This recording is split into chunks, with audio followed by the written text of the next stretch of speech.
People should not be afraid of their government. Governments should be afraid of the people.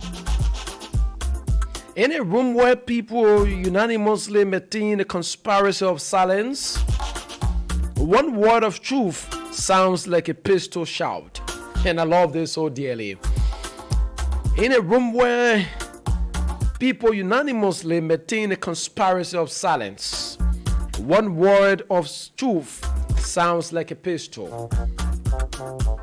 Courage is not the absence of fear, but the ability to overcome.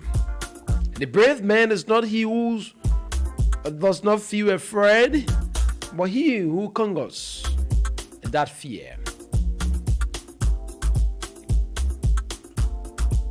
The real strength of democracy is that everyone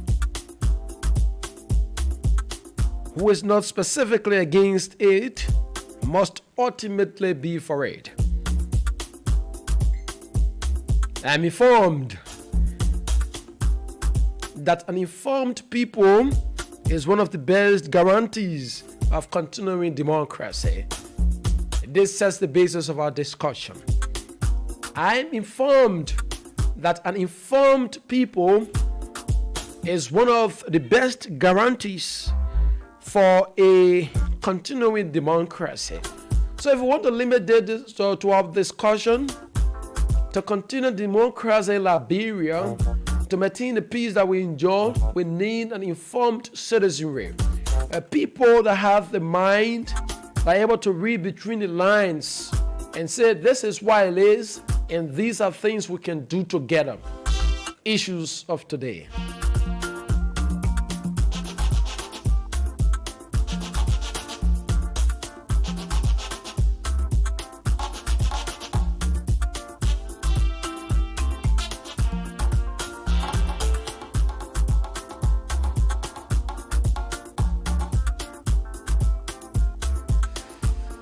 So many things to discuss in the program, fellow Liberians. It is important we bring this music down. This is a song that introduces and closes the program, Issues of Today on the Voice of Liberia. Many thanks to all of you joining us, those of you following us via our online radio at www.voiceofliberiaonline.com.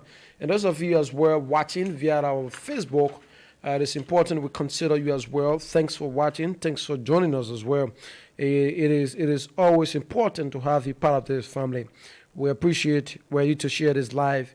We appreciate where you to help us invite someone. Invite someone to play a listening role. It is always important we sit on this platform to have issues, to have these kinds of discussions. Like we say every time, we can build a Liberia where everyone has a space to practice, where everyone thinks and feel the way he or she understands the complexity of our country. But at the end result, we all stand for the good of Liberia. At the end result, we have a fixed objective that in all of our endeavors, we strive to ensure that Liberia, the peace that we enjoy, is preserved. We strive to ensure that we promote democracy in this country. We strive to ensure that in all of our undertakings, the peace is sustained, is maintained, and we build a country where development is all what we crave for. For too long, we have suffered. For too long, we continue to suffer. And if we don't place if our decisions do not reflect the current realities, what our current situations, that means we are destined for failure. What do I mean is that at this current state of our affairs, it is important we have considerations as per our decisions, as per things that we are doing, things that we ought to do, and things that we are expected to do, the decisions we are about to make as citizens, the decisions we're about to make as a country, and those we elect to state power, those we give the authority, those we challenge with our country, to ensure that these things are done in the right direction. People take on responsibility to ensure that the right things are done. Are individuals who are challenged, right? Individuals who understand the happenings in our country, who are willing, to give our all in defense and protect the peace in this country. And so it is important, folks, to have these kinds of conversations. That's why, that's what I said. An informed citizenry, an informed set of people, an informed group of people, those that are acquainted, those that are knowledgeable about the day-to-day happiness of the country, are the ones that are dependent upon, to foster democracy. Today, we want to have a comparison. We want to have these kinds of discussions across the globe. You want to compare the current happenings in Liberia and other countries around the world. Then you want to look at first how democracy is being preserved in those countries. It is done in so many ways. But folks,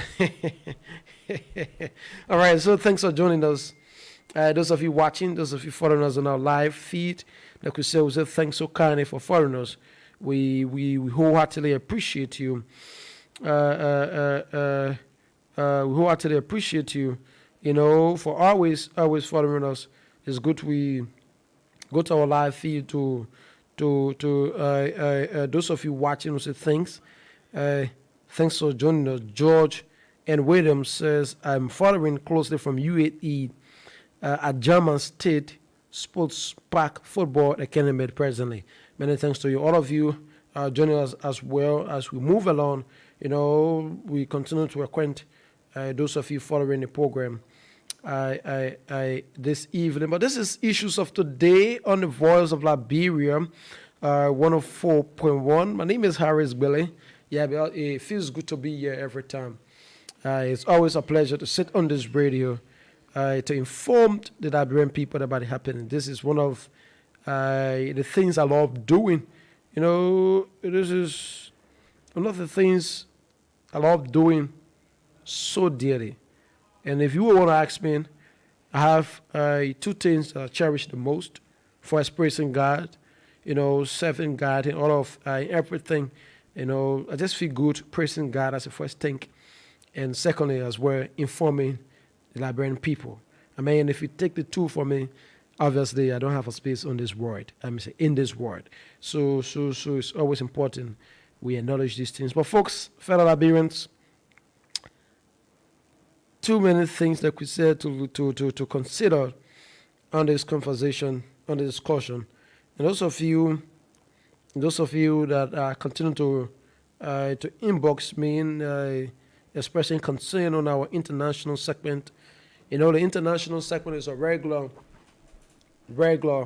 feature on the program, but we couldn't bring up that segment on today due to some other reasons that went beyond our control and a cut up of time. So we have to consider that we couldn't bring that segment on the show. So for those of you that glued by a radio as well, we sincerely apologize that we couldn't bring you the international correspondent segment on this program.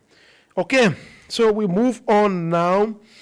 I will move on now. Too many things to look at. The Liberia Drugs Enforcement Agency is confirming to us that it had made some arrests in Maryland County. A huge quantity of illegal substances was arrested on today in Maryland County. Yeah, the LDA confirmed that report and said they are carrying on an investigation so as to ensure that who is bringing the drugs in the country, said individuals are made to face the full weight of the law. We're going to place emphasis on that, fellow Liberians. It is important we considered. It is important that we consider that development, because you see, we continue to say this, and like I always tell people, you give me the time, you give me the opportunity 500 times. On ending, you for every time you give me the opportunity to speak to the country, to have these kinds of discussions, it is important we consider that as well. That these things will continue to happen in a country like Liberia because those that are charged with the responsibilities to ensure that the right things are done are the ones that continue to play lip service towards this process. So I'm using this development from Maryland County. We are trying everything possible. We've been so we can get our Maryland correspondent on. The network situation in Maryland is actually challenging. Yeah, it is safe. I will say on this program that those in the southeastern, part of Liberia as well, they are faced with tariff resistance, especially with the network situation. Yeah, so we must admit to that as well. But we follow up on this development, the subsequent press conference that followed after the arrest also spoke highly. That press conference spoke highly to what we continue to say. There are times we sit on this radio. There have been multiple times we sit on this radio. We have called on government. We have encouraged.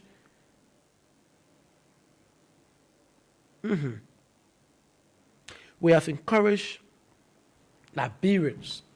We have encouraged the government. We have challenged them as well to take the steps in the right direction, to take the necessary steps, those appropriate measures, so as to ensure that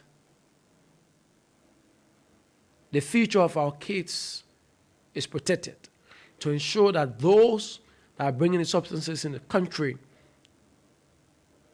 are made to feel the full weight of the law, to ensure that policies, programs, and strategies are put in place so as to curtail the influx of drugs and other substance in this country.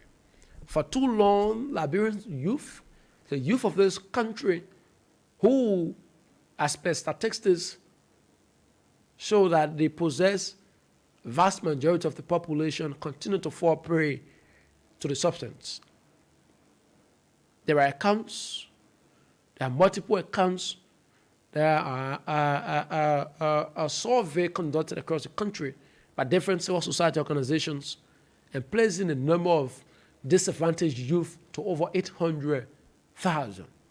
So if we want to use that as a baseline of our conversation, then you want to consider that if you have 800,000 or more youth in this country that are falling prey to drugs and to drugs and substance abuse in this country, then you want to consider that at least each family, at least every family in this country is affected by the situation. This is how we should start to engage the conversation. that firstly, every one of us, we are victim of this evil thing we call drugs that continue to destroy our youth. Today you leave from here, you go Central Monrovia, you go in various ghettos across the country. Sometimes you break down in tears. At times you break down in silence. You break down in sorrow.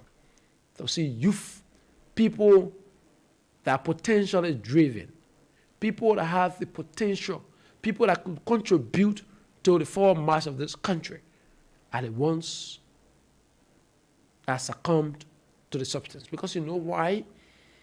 One of the things we must say for the record, that the devil doesn't destroy anything that is not worth destroying.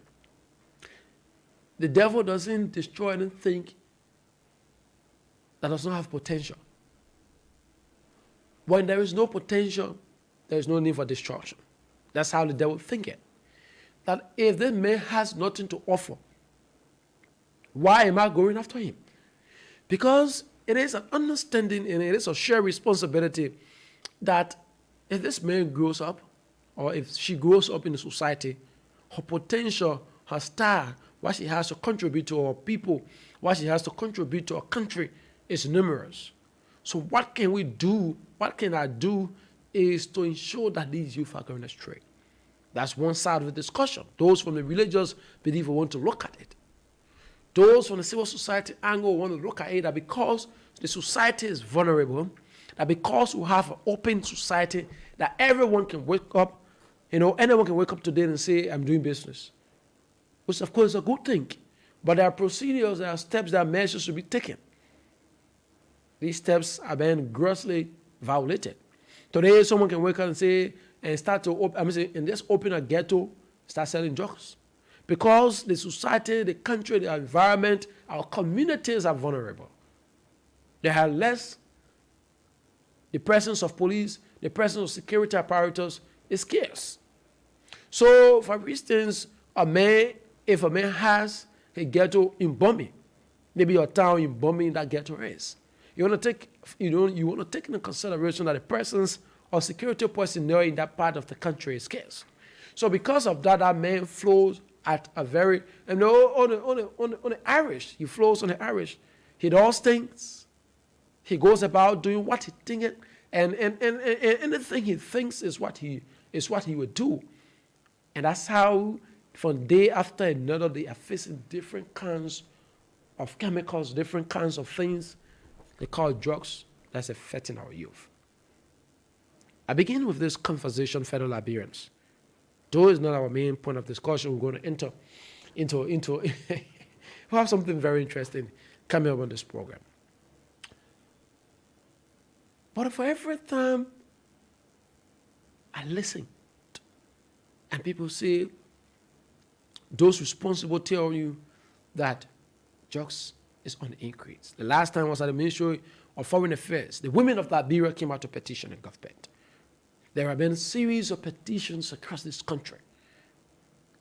There have been a series of petitions from Liberians calling on the government, calling on the international, all relevant partners and all relevant authorities that the issue about drugs cannot be overly stated.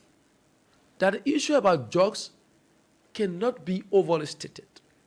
That a country like Liberia that has just suffered 14 years of civil war trying to recover, a country like Liberia that has fallen prey to violence, a country like Liberia that violence has infiltrated and destroyed the fiber of the society. There is a need to have a conversation to wipe away this thing we call drugs that has a propensity again to reawaken the spirit of violence in this country. The disadvantages of illegal drugs and substance abuse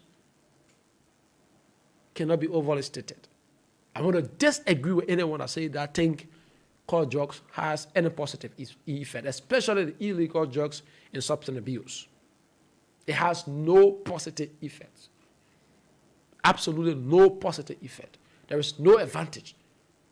Everyone that has taken the substance, everyone that continues to take the substance, and everyone that will take the substance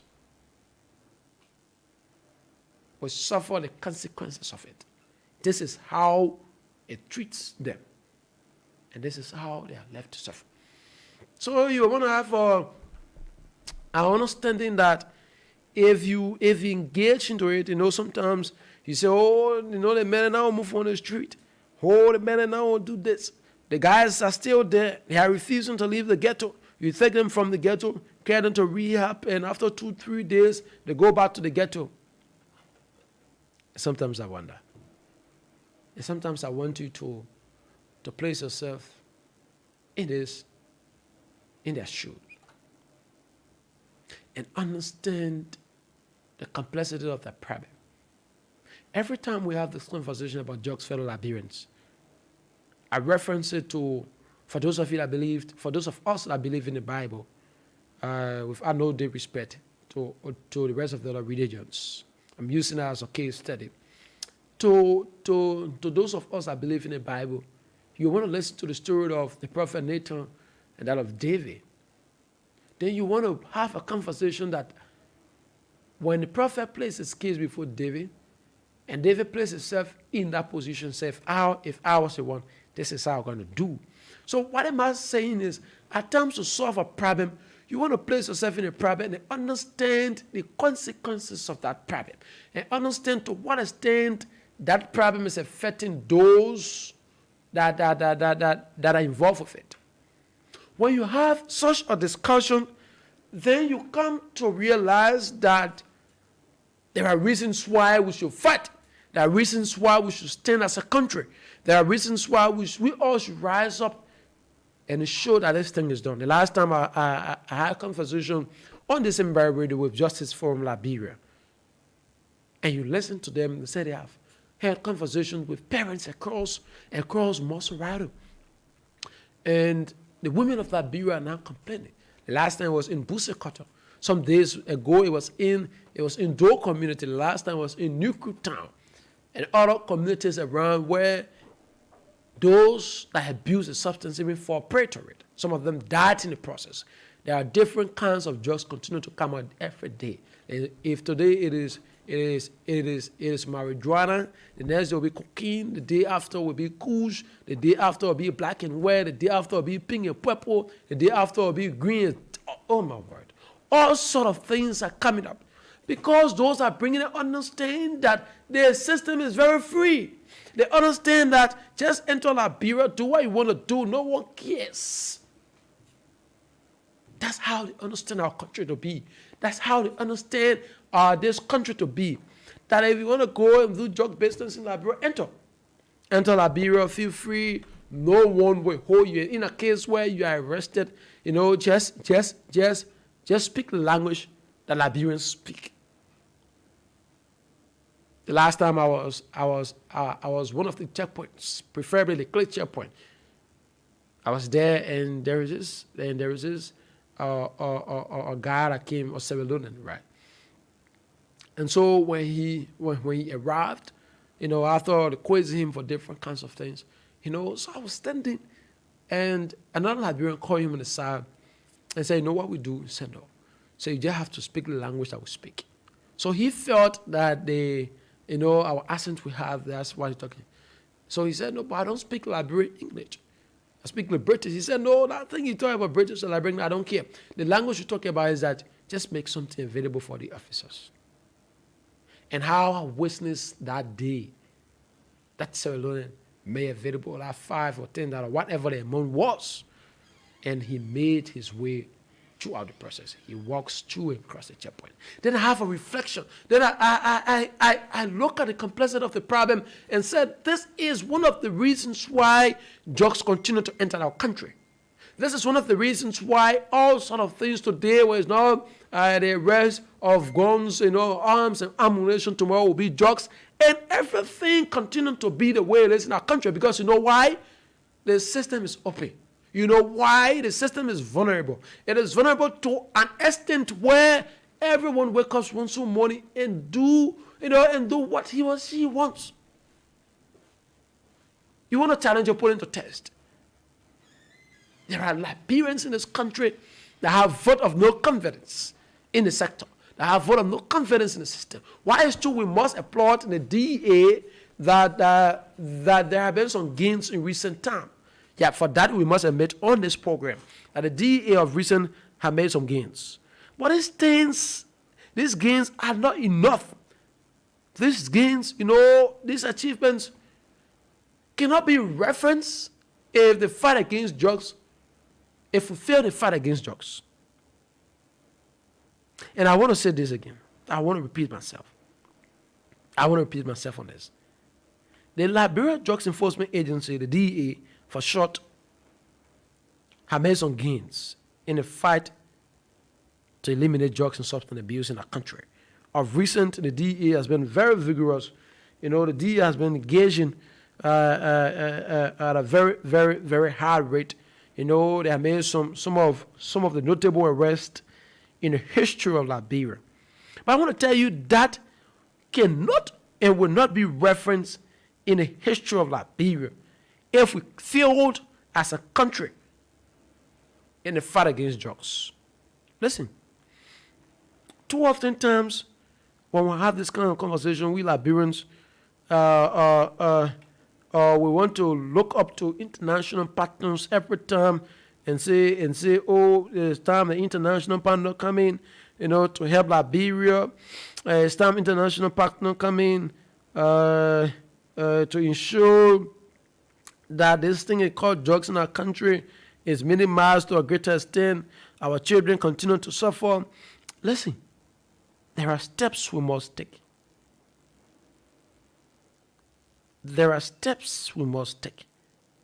At first, we need to establish a national conversation admitting to the fact that this thing we call drugs in our country is actually killing us.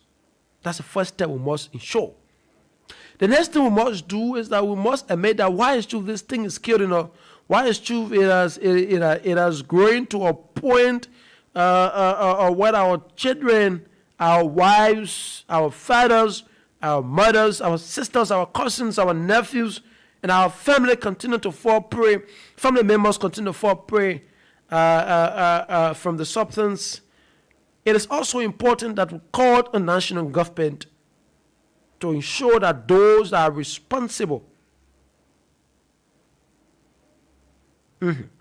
for those that are responsible to ensure that our borders are protected, and those that are responsible to cut down those or individuals are bringing the substance, see this as a service to humanity, as a service to country, than that of personal gains.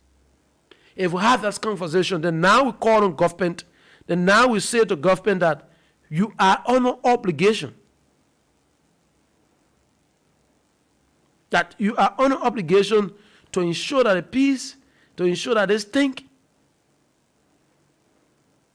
to ensure that the right things are done so that our youth cannot go astray. Today you enter in ghettos, you visit street corners, you will shed tears. What surprised me most was the last time I visited Bon County, precisely Banga City. Oh my word. It will amaze you to know that in that Banga City. Oh my word. This thing is serious. It is actually serious. Listen, it will interest you to know that in Banga City, I saw what we refer to as Zokos. This disadvantaged youth, the at-risk youth. Those are took the substance, and because of that, they fall prey to it, and they cannot, go back to their normal status, who they were before, and so they just continue to live that abandoned, that ghetto lifestyle, they feel that society has nothing to offer them. They feel that society is no longer trusting them. So they go about, they do it, they do things, they engage things, they aspect the way they think of it, whether it's right, whether it is wrong, whether the actions are counterproductive to the peace, whether the actions are affecting those that surround them, they don't care. That's how they think. Because they are under the influence of the substance. The substance influences the decision. So many of them, things that they do, what they engage into, in a whole lot, it's just about the way they understand a situation. That's how they go about it. So I visited that part of the country, fellow Liberians. I was shocked.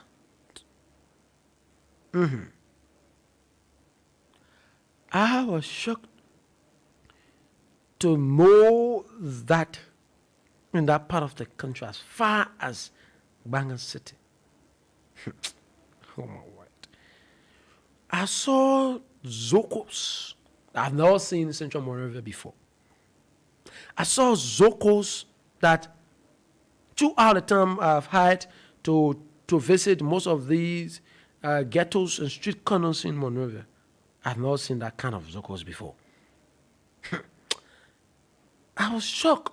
And I asked someone, I said, did anyone transport the guys here, or maybe they come for a program as usual, the way politicians would do.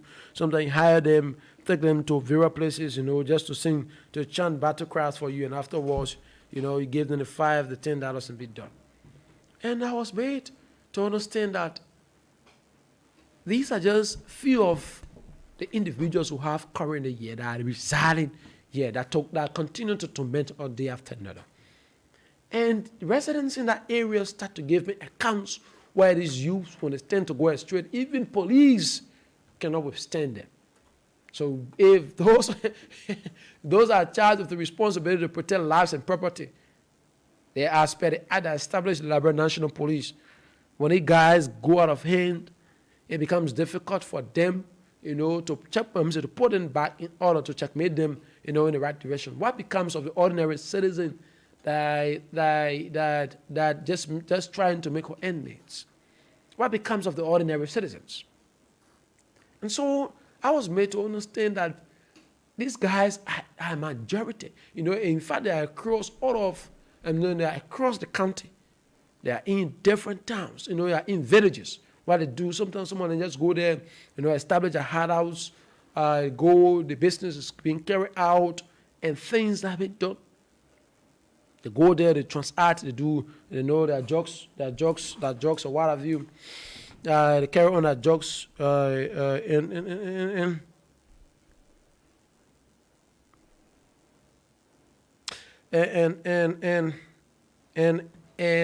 all of that. So when you want to have these kinds of conversations, then you come to think of what becomes of the future of Liberian youth. Come to think of what becomes of our children. Those are in nursery. Those are in first, second, third grade. Those are in elementary. Those are still in primary school. Those are still in secondary school. What becomes of our children are just entering universities. The fact remains that these youth continue to be amongst them, with no programs to rehabilitate them, with no plans to take them off the streets, with no plans to reintegrate them into society, with no plans to ensure that those are bringing the substance, are arrested and ensure the right things are done. If no plans to ensure that the drugs infiltrating our system is being minimized or curtailed, or comes to an end, then you ask yourself what become a future of Liberian children. What becomes the future of Liberian children, fellow Liberians?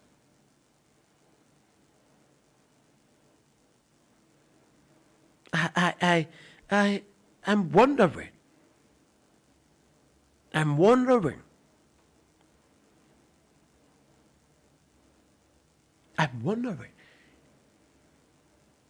What becomes of our children in the next future? I'm just having this conversation, fellow Liberians. They actually caught my attention. They actually caught my attention. Every time we take this radio, we remind you people. The legislature has passed the drugs law. The president needs to sign it. The foreign ministry printed to him bill because before it becomes effective, especially the amendment of the drug laws that calls for non-bailable drugs to be non-bailable offense in this country. There are lots of conversations surrounding that. So that's why we called on authorities to ensure that these things are done. Listen, every government has priorities. Every government want to look at things that are affecting their citizens and come up with different programs to ensure that such nuisance in this country is solved. It was rape at the time. Rape was on the increase. We launched a conversation, established a national conversation, and at the end, rape became a national emergency. At least we've seen there are some steps and some progress. We have called and continue to call that the issue about drugs in our country should be a national emergency. If there are needs to direct more resources to the Liberia Drugs Enforcement Agency, if there are needs to empower the relevant drugs authorities, the relevant security apparatus rather, to ensure that the right things are done, we do it. Because the thing about it is that our children are suffering. Our children will suffer if nothing is done now. Our actions today, the decisions we'll make today will determine the future of those Liberians. Listen, there are two kinds of Zocos, right? They have the clean clothes ones. Those ones that have refused to enter the ghetto. But they rely on the substance to make decisions. Some of them take it at home. They won't go in the ghetto, that one is fair. They're not in the ghetto. But they are the ones that stay home, that torment the family. For some of you, when they take it, for some of you, they beat on their wives, they beat on their children. For some of them, when they take it at home, they're not in the ghetto. When they take it at home, it used them to a point where they listen to what it says to them. There are others who have followed it to the ghetto. There are others who go to the ghetto and bring it at home. So there is nothing we are saying here. There are some folks that follow it to the ghetto, and the ones who call the dirty clothes Zocos. The ones you have refused to align yourself with. The ones you have refused to associate yourself with. The ones you have refused to come near. Sometimes when they call you, you feel frightened. Sometimes when they call you, you feel embarrassed. Sometimes you regret why you even know them, because you feel that what they are doing, they are leaning on their own understanding. That's how you see it to be. And there are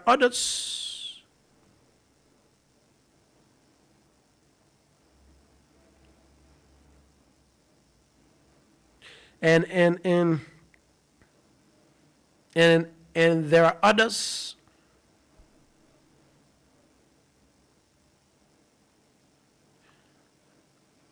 And there are others who go in the ghetto and bring them.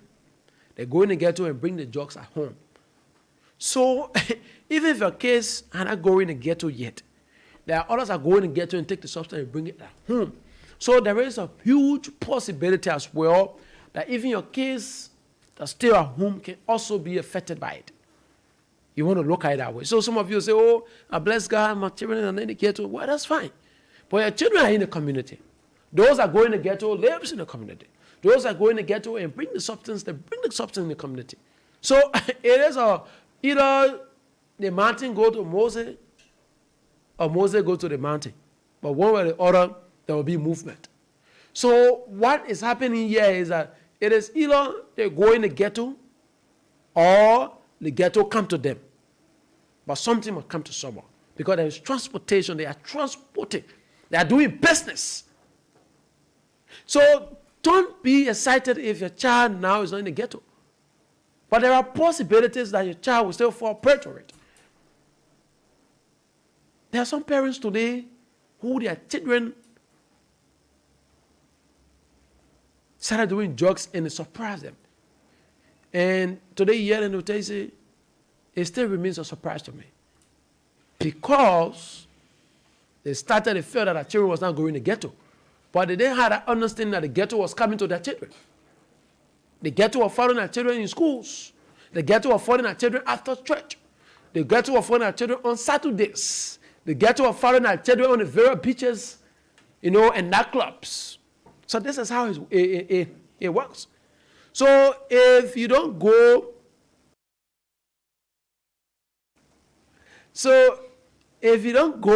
to the ghetto will come to you. So there is a need, fellow Liberians, as we close on this discussion. It is important we have these kinds of conversations.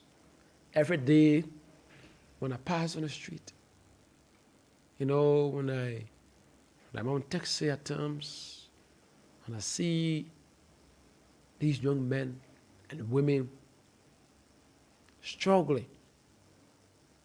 For me, I see the lifestyle to be something they are struggling with. I don't see them as people that are satisfied to be in that condition. Listen, I'm going to play you audio. It reminds me to a point. I'm going to play you this audio. And this audio I'm going to play you is actually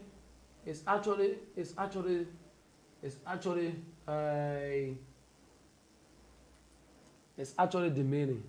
Yeah, it's demeaning in a sense that I want you to listen to this youth. I want you to listen to these Liberians, fellow Liberians. I want you to have an understanding as to what is happening to them. And you're going to bear with me small. I'm doing everything possible to lay my hands on this clip. I actually knew I wanted to bring you something.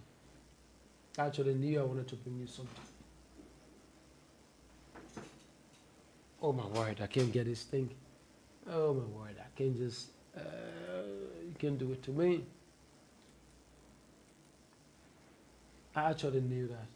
I need to bring this to, okay. All right, I get this. Get this right here. So I want you to listen to this audio, right? I want you to listen to this audio. And you're going to understand what I'm saying. Listen, there are times when we have these kinds of conversation, we want to limit it to the fact that these youth are not willing to leave the ghetto. But the conversation should be far, far above that. There are testimonies upon testimonies of those of them that, for some of them, have challenged themselves, to leave the ghetto, because the opportunity was provided them. Because there are individuals that come and take over and say, "I want to change you." They are there. The reason why some of them don't voluntarily leave in the morning and say, "I'm leaving this thing," because it is habit. Now, psychologically, habit is something that is very easy to adapt, but difficult to forget. What that means is that, it is easy, you take this thing, but to release it is very difficult. So that's how it is for them. So what can we do to get them off is to begin a conversation where those that are bringing it to them are the ones who cut first. This thing is just practical. That's why sometimes I still struggle to understand why those in authority continue to play deaf ear to this thing. Why those in authority continue to play lip service about this. Why those in authority are on a senior pace when it comes to the issue about these drugs in our country. Listen, when we were kids coming up, when your parents feel that this friend we are associated with isn't that kind of yours, isn't that individual they want for you, you parents, what will you do? The first conversation is to tell that friend, "Hey, stay away from my child." That's the first thing most parents will do. We discourage that relationship of that person and you. The next thing, the child want to know why you discourage this my friend. And the parent will be like, "Because I see the person, what it stands for is fire, is actually against what I want for you as a parent, what I want for you to achieve. So that's why. So it brings us back to the conversation that the first step that we must take as a country is to ensure that those that come in country, those that are bringing the substance in country, are the ones that we deal with first. When we take them out of the picture, right, the next thing we do, then we now establish a conversation. That since those are bringing substance, they are no longer coming to our country, those are already addicted to it. What can we do? These are programs, these are ways, these are strategies, these are measures we can put in place to rehabilitate them. There are different programs to come up with to reintegrate them into the Liberian society. This is our argument. This is the argument we continue to put forth days after days, times without numbers on this program. That the issue about drugs, first let's establish a conversation that those that are bringing the substance need to be discouraged. We need to discourage them. We need to deal with them as per the law. That if Liberia can set this precedent, then it sends a message that we're ready for the fight. I want to believe, the last time I told someone, I'm convinced that international partners, different organizations working in Liberia, are waiting to develop, are waiting to come up with rehabilitation plans, with different plans to rehabilitate, to reintegrate those youth we call Zukos. But that can only be done if government takes the first step to ensure that the law is not beatable. When there are tougher crimes being placed, when a tougher punishment, when a harsher punishment being placed on those who call drug traffickers in this country, then the international community, those different organizations will say, okay, we think Liberia has made some steps. We think Liberia has made some gains. The fact that she has challenged herself, that anyone who comes to court with drugs will be made sure that they go to jail without bail. And then now we think we can help them so that those youth are already going. So, we have already installed fear in the drug traffickers, demonstrated by our actions. We set precedents so that people will see and say, yeah, Liberia mean business. When that step is being taken, then the very organization will come and roll out different programs. It happened after the Civil War in 2003. When Liberians understand, when the government, when the people in Liberia understand there is a reason why we stopped the fighting, immediately the fight, when we put end to the fight, there came the DD program. Because the international community will understand, okay, since the people take the first step to say they're fighting, we can come in now to support them so that those that are in the thing they call fighting, we can take them from there. So you understand the conversation? It's very easy. So today you say, oh, let's come out with programs, let's do this. That's why I'm going to listen to the government. No money, we're doing this, but it calls for money to money. I just laugh and say this thing is simple. It's simple as ABC. Look at your past. There are accounts in this country that once you take the first step, the world is willing to support Liberia. After we fought 14 years, we reach a point, we say we are tired, we want to put down our guns, we're tired, we want to end this thing we call war in our country. Immediately we made that decision. The next thing that followed is that was the international community and different organizations came in and wrote out DDR program, different programs, and took the arms and ammunition from these youth and come up with different programs. Some of them went to learn skills, to do this, to engage in the different things. That's how it works. So you want to bring it back to this current happening. If the government challenges herself, if the government sees the need to roll out this thing, make sure that the law that is being amended by the legislature is enforced, and we begin to set precedents that those court serve just sentences in this country, they are not beatable. It now leads to a conversation that, okay, Liberia is making gains. Liberia is one country that is very straightforward when it comes to the just issue. We think there are needs we can help support their plans. But the reason why people continue to drag, the reason why the international community continue to drag, and there are less attention, there are less support so far, if you may want to say, is because the people understand that even those we call lawmakers, those in authorities, and including all of them, that say, pass the joy is bad, sometimes they only say on the surface. But they are the ones that are supporting it. Their actions may be indirect. They might not be supporting it directly, but the actions may be indirect.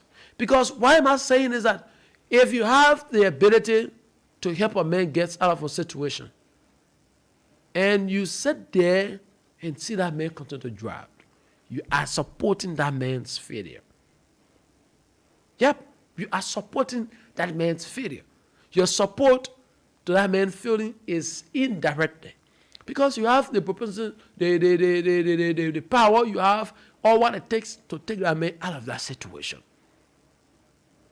You know why? When the Bible tells you that the rich won't go to heaven, heaven is not for the rich. It's very simple. Because the rich have the propensity to lift people out of poverty. But the willpower to do it is what is lacking. So instead of them lifting the people, they suppress them. You understand? Yeah. So that's what is happening. So it also runs in government. The government has all what it takes to establish a conversation. Listen, the men are already on drugs, getting drugs in this country. The men are already on drugs. Y'all go where Canada. Not any problem. They are not the problem. The problem is from where it's coming from. There's something we call source. When we're doing geography, for those of you geography, the source. If you block the source of a water, obviously that water dries out. If you block the source of anything, automatically that thing starts functioning. So if you place a black out to where that thing coming from, we call drugs. Across. That is to say, all those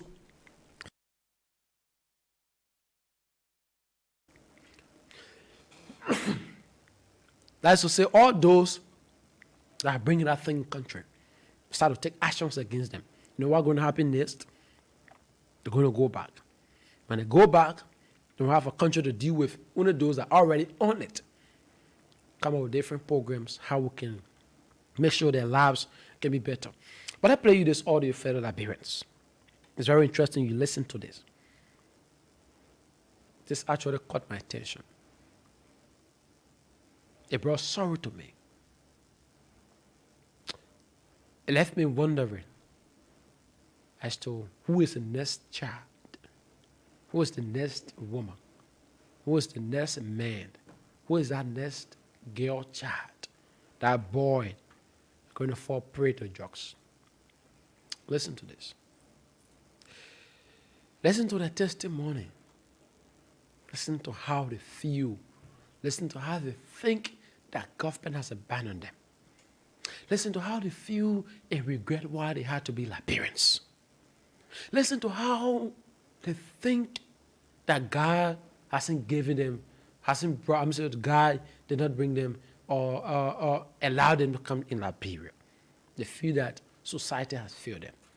They feel that government has abandoned them. And that's one of the things I want to say.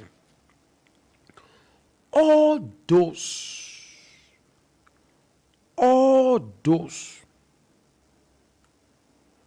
that have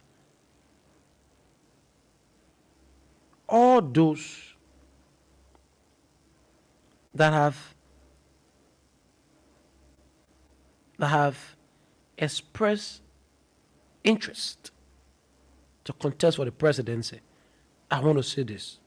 I want to challenge on the show. All those that have expressed interest in the presidency, none of them has a definite plan for these youth. And this is why I get frustrated.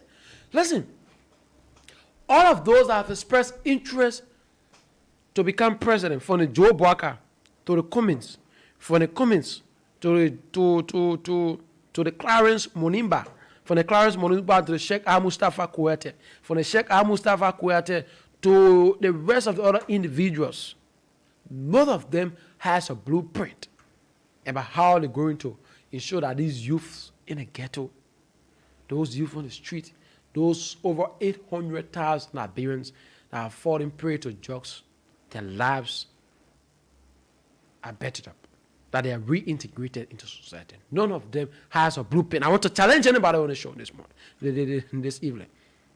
None of them have a definite proposal about how they're going to fight to ensure that drugs is eradicated out of Liberia. Because you know why? They have abandoned you people. Because you know why? They don't count you again. Because you know why? They don't even see you to exist. Because you know why? They're not even counting on you. All what they're going to do to you is that when there is time for elections, you know, when elections is around, they're just going to come and lie to you and fool you, and you vote them. That's all. That's their mission. That's exactly what they're after. That's what they are after.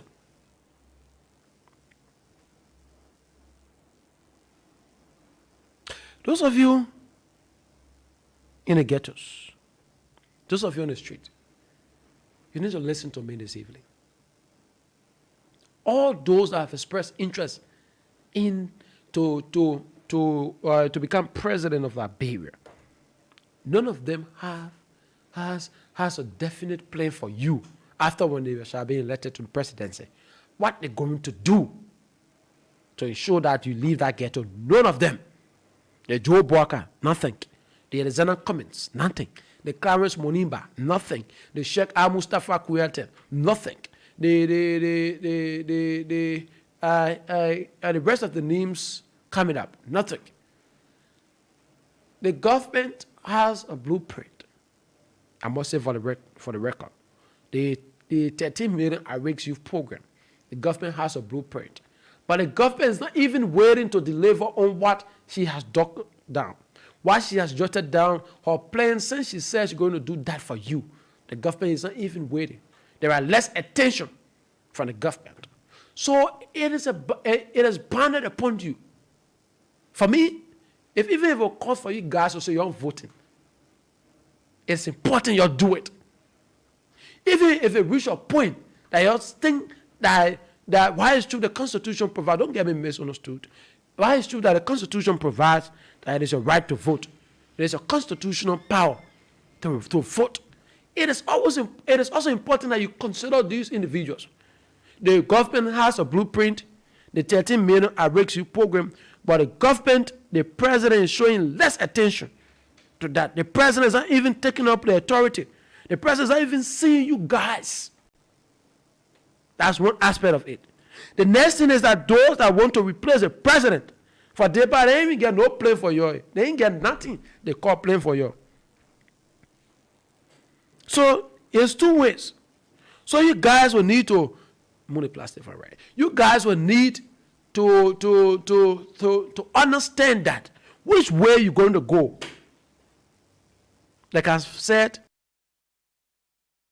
I don't have no regret if I would say even it calls you not to vote. Because the thing about you guys, they only use it during elections. During election, that's when they see it to be important. During the election, that's when they vote you. I want to challenge you. If we open a full line, say, since after election, how many of those officials were able to visit you since after 2017 in the ghettos? Since they got elected to representatives, senators, and even at the level of the president. How often you see these individuals visiting the ghettos? Oh, election is around. That's when they're going to come to you again. That's when they're going to sit with you. That's when they're going to have conversation with you. That's when they're going to tell you you are the future leader. You're not no future leader. You're already in your future. Your future is being destroyed. Your future is on the verge of collapse. There are still reasons, there are still time you can come back. But listen, your future is on the verge of collapse.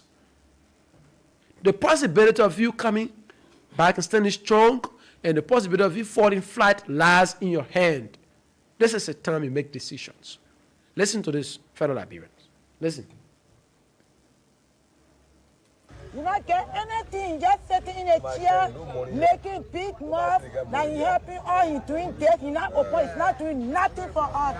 We just streaming living, see the place that we living, even though we smoking drugs. Because we smoking drugs, he not value us. We are screening. We are screening our children. We put our children in the ghetto. We suffer. We not understanding ourselves, so then he try to do something for us. He knows he is a strapper boy. He is a strapper. He know what's up in the game. He know what's up. Okay. So he will not pretend that to say he not know what's up. Open know what's up. He know the game and he know. So it's not need for you to tell him say do this or do that. He know. The man know. So he will not be screening us. Our living condition is not conducive. We are dying from sickness and we have no care about where we are living. I don't want to pronounce living this life. For now, the government is not focusing on all the coming to us that they are paying or rehab for us, but actually we are not seeing nothing going forward. We stay back with the same position. And the reason why you can see some of we are still in this habit because we don't have a permanent resident. If only the government can come in to help us with a permanent resident, I can assure that majority of us here will be moved on the street. I've been living here for about, let's say, for 8 years now. There were almost 8 years. Because why we are living is not better with the life we are living. Training living, training jet, looking for old iron, drinking all the way, not better with we living. And one point government already be here to rate a bit attention on what I say. Take up the rehab, take up from the street, and it will do better. Ellie, she used to come, she helped us. Although she can't rehabilitate, but she used to come among us, she helped us, she do many things for us. Carry some of our girls and all care them, change them, and bring them back and tell them we see our friends them, we can be happy. Send your work getting power, nothing we can see. Because we're not waiting to be a disadvantaged in this country. We're waiting to be people good in the society because that's what we put our president there. We vote in, people, anywhere we pass on the street, people playing all that. Your patch or we are, so we're not waiting to be or disadvantaged youth in Liberia. Ourselves waiting to be good in the society. So we need transformation, please. I live this life more than 10 good years because our baby account the school. I go jail, we are go jail to us and then free us to come vote for him. Vote for him and then we vote for him. Then why in this city? We the disadvantaged youth, the core disadvantaged youth, whether we are now excited with the president. I'll be both of him. We pray to Almighty God for a new day, for a new spirit to be restored in me. President come here, Google promise. He say you open your ability for all, and we don't see nothing. I would just be appealing to him. Maybe I will be in that way, man. But call back you here, you think about all. When the time the president promised everyone of us here, some of us here we are making almost 8 years here now. President promised us rehabilitate all things and we can see no changes, nothing on the count. Some of us here we are trade people then. Only thing I'm begging some of us here because we learn trade. So we want the president please will beg him and then please open our rehabilitation for all that will change. Let him be fun for all. Actually, he fooled us. He lied to us. And the first thing he did that he hurting us. He lied said he will rehabilitate us, he will transform us, he will change us into a lot of things. No, all our promises he's supposed to at least fulfill some of it. He lied to us. They're not counting us to be human beings in this country. And this is the part I love in this recording.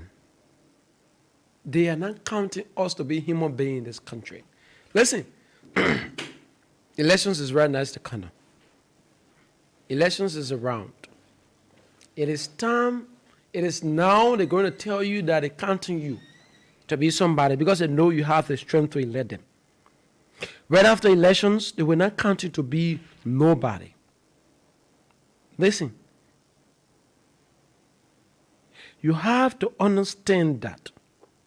You have to understand that after elections, they will count you to be nobody. Now, elections around the corner, they're going to come back to tell you, say, you have a future. You're a future, you are the future leader, you are the future this, you are the future that. Hey, listen, you don't get no future again. Your future are right here, so. Your future is what they are sitting on and playing games with. Your future is the one they're making mockery of. Your future is the one they are refusing to protect. Your future is the one they are refusing to give you. Your future is the one that they have taken away from you because they understand that when they empower you, you're going to make decisions, you're going to work in the interest of Liberia. Many of those who elect to these various positions are not. They are not leaders. They are thieves. They are looters. So what I understand, they have an understanding that some of you have the potential They have an understanding that today, if we have these kinds of conversations, and in time to come, when you are provided a space, you contribute. That's why when they enter the country, when you enter what we call drugs, they welcome it. They welcome it in a sense. They welcome it in a sense that they play the devil advocate. The devil advocates is what they played. They act as if they knew nothing about it. They act as if that what is happening to you, they are not aware. That's how they behave. So elections is around the corner, they're going to come to you. But I want to challenge you. Like I continue to repeat on this program, and as we activate the phone lines on the discussion, I want someone to counter me. All of those that have expressed interest in these elections, especially the level of the presidency, no one, for those that wanting to unseat President George Weah, no one has a blueprint. No one has a definite position as to how they're going to ensure that the lives of those Liberians are transformed. No one has a plan that after they shall have taken over, after they ascend to the executive mansion, what are the ways they're going to work to ensure that the future of those youths is preserved, that our children are in school who are not on the substance at this time. How can we build a country where those youth will not go astray? Those that are already on the substance, how can we develop a program to reintegrate them? None of them. The Tewon Gonglo, the Sheku Yate, the Clarence Moniba, the Joe Buaka, the Eric's comments. Just go on and name the names. The president has a blueprint already. The 13 million ratio. But if you have the blueprint again, it comes with the political will. It comes with you demonstrating that you want to do it. It comes with you even putting yourself in a situation. That's why from the initial state of this conversation, I told you that one of the ways to solve problem is to see yourself in the problem. And this is where at times I get frustrated in the president. I want to be very frank on this discussion. The president has a very bad beginning, if you want to say. When you're coming up, he faced some of the toughest challenges in life. That we must say, unarguably, he's one of those individuals in Liberia that have stood the test of time and succeeded. So a character like such, we want to understand, we see this youth as himself. A character of such, we see that amongst everything, one of the things that will be paramount. Today, you made me president of Liberia. One of the things I will consider is that if you want to do nothing, I'll make sure that 800,000 Liberians that are on the verge of dying, that their future was collapsed, was on the verge of collapsing, their future was on the verge of being destroyed, that I restored. If I restored 800,000 youth, each of those has 2 or 3 persons that they are connected to. You know how many persons you have restored? He will give a life. Oh my word. Sometimes I wonder. Sometimes I wonder the way we think, the way we understand the challenges of people. Is that how those in authorities understand? Sometimes I ask myself, the way I see things, the way I feel when these things happen. Is this how those in authorities, those that have the power, those that have the power, whether this is the way, whether this is how they see the situation to be. My fellow Liberians, we'll take this audio one more time. It's important. We'll take it one more time before we go to the phone line. You not get anything, just sitting in a chair, making big mouth, that he helping all he doing that, he not open, he's not doing nothing for us. We just training, see the play like we living, even though we smoking drugs. Because we smoking drugs, he not value us. We are training. We are training our children, we put our children in the ghetto. We suffer. We not understanding ourselves, so then he try to do something for us. He knows he is a strapper boy. He is a stopper. He know what's up in the game. He know what's up. So he will not pretend that to say he not know what's up. Upon know what's up. He know the game and he know. So he not need for you to tell him say do this or do that. He know. The man know. So he will not be screening us. Our living condition is not conducive. We are dying from sickness and we have no care about where we are living. I don't want to put on living this life. For now, the government is not focusing on all the coming to us that they are paying or rehab for us, or actually we are not seeing nothing going forward. We can stay back in the same position. And the reason why you can see some of we are still in this habit because we don't have a permanent resident. If only the government can come in to help us with a permanent resident, I can assure that majority of us here will be moved on the street. I've been living here for about, let's say, for 8 years now. There were almost 8 years. Because why we are living, you can't tell where we are living. Training living, doing jet, looking for old iron, drinking all the way, and bear where we're living. And one point government already be here to rate a beer station, you know what I'm saying? Take up the rehab, take up from the street, and it will do better. Ellie, she used to come, she helped us. Although she can't rehabilitation, but she used to come more us, she helped us, she do many things for us. Carry some of our girls and all care them, change them, and bring them back and tell them we see our friends them, we're gonna be happy. Send your work getting power, nothing we can see. Because we're not waiting to be a disadvantaged in this country. We're waiting to be people good in the society because that's what we put our president there. We vote in people, anywhere we pass on the street, people playing all that. Your patch or we are, so we're not waiting to be or disadvantaged youth in Liberia. I was waiting to be good in the society. So we need transformation, please. I live this step more than 10 good years because our baby account is school. I go jail or we are go jail to us and then figure out to come vote for him. Vote for him and then we vote for him. Then why in this city? We the disadvantaged youth, the poor disadvantaged youth, whether we are now such with the president. I'll be both of him. Be praying to Almighty God for a new day, for a new spirit to be restored in me. President come here, Google for me. Since you open your ability for all, and we don't see nothing. I would just be a pin to him. Maybe I will be in that way, man. But call Pachu, you think about all. When the time the president promised everyone of us here, some of us here we are made almost 8 years here now. President promised us rehabilitate all things and we can see no changes, nothing on the count. Some of us here we are trade people then. Only thing I beg some of us here because we learn trade. So we want the president please will beg him and then please open our rehabilitation for all that will change, let him be fun for all. Actually, he fooled us.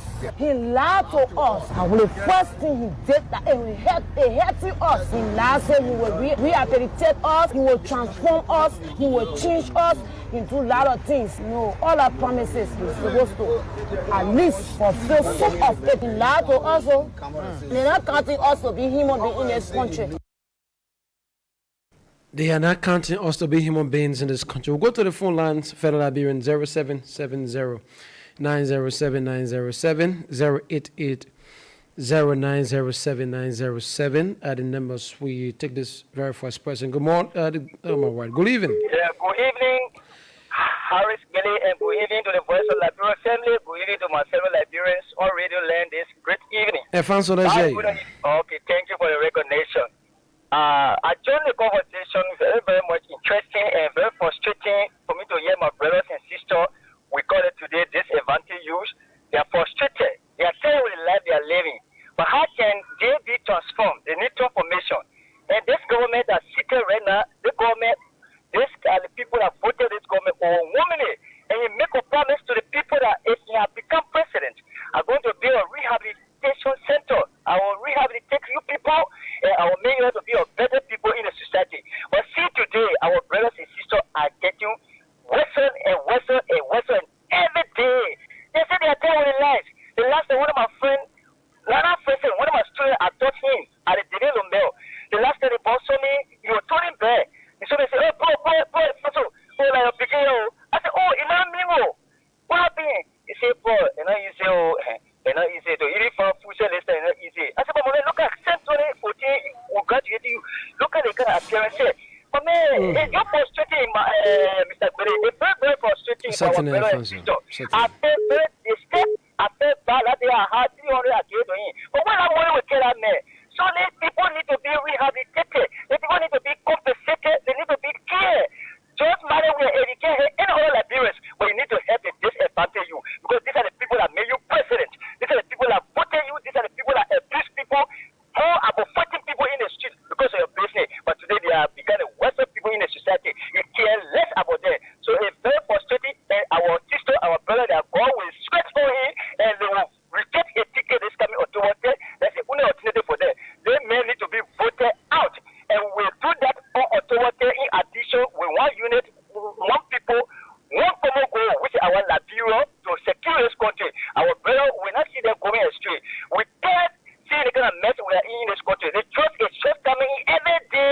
country every day in this country.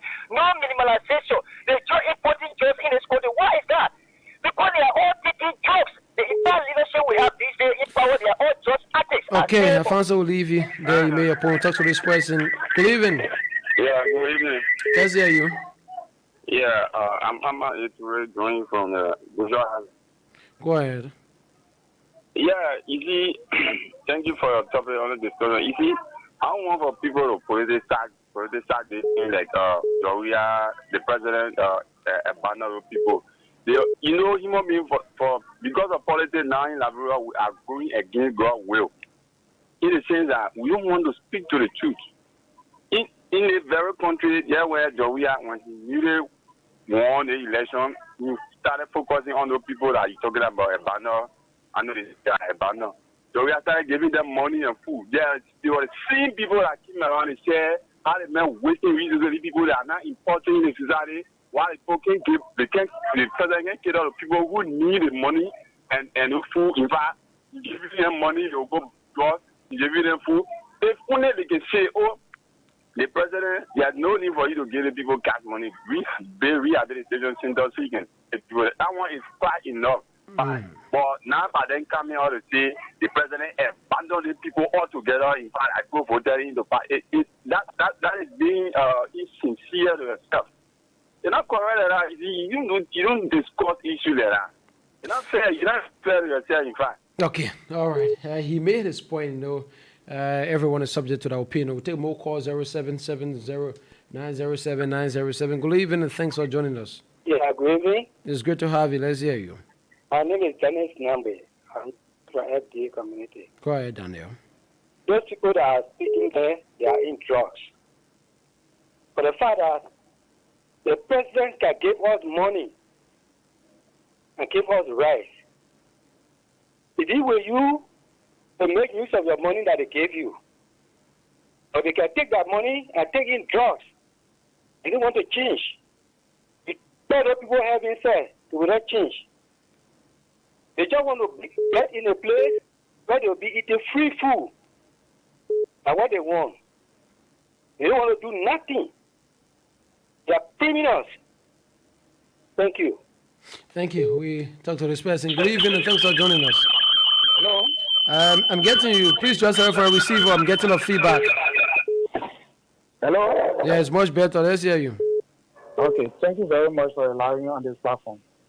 You see, I don't like. It don't good for people to be insincere to themselves and they say people are insincere. The argument you play over there, you hear the very people saying that we are abandon us. Mm-hmm. Why would then somebody call to say Liberians should not politicize it?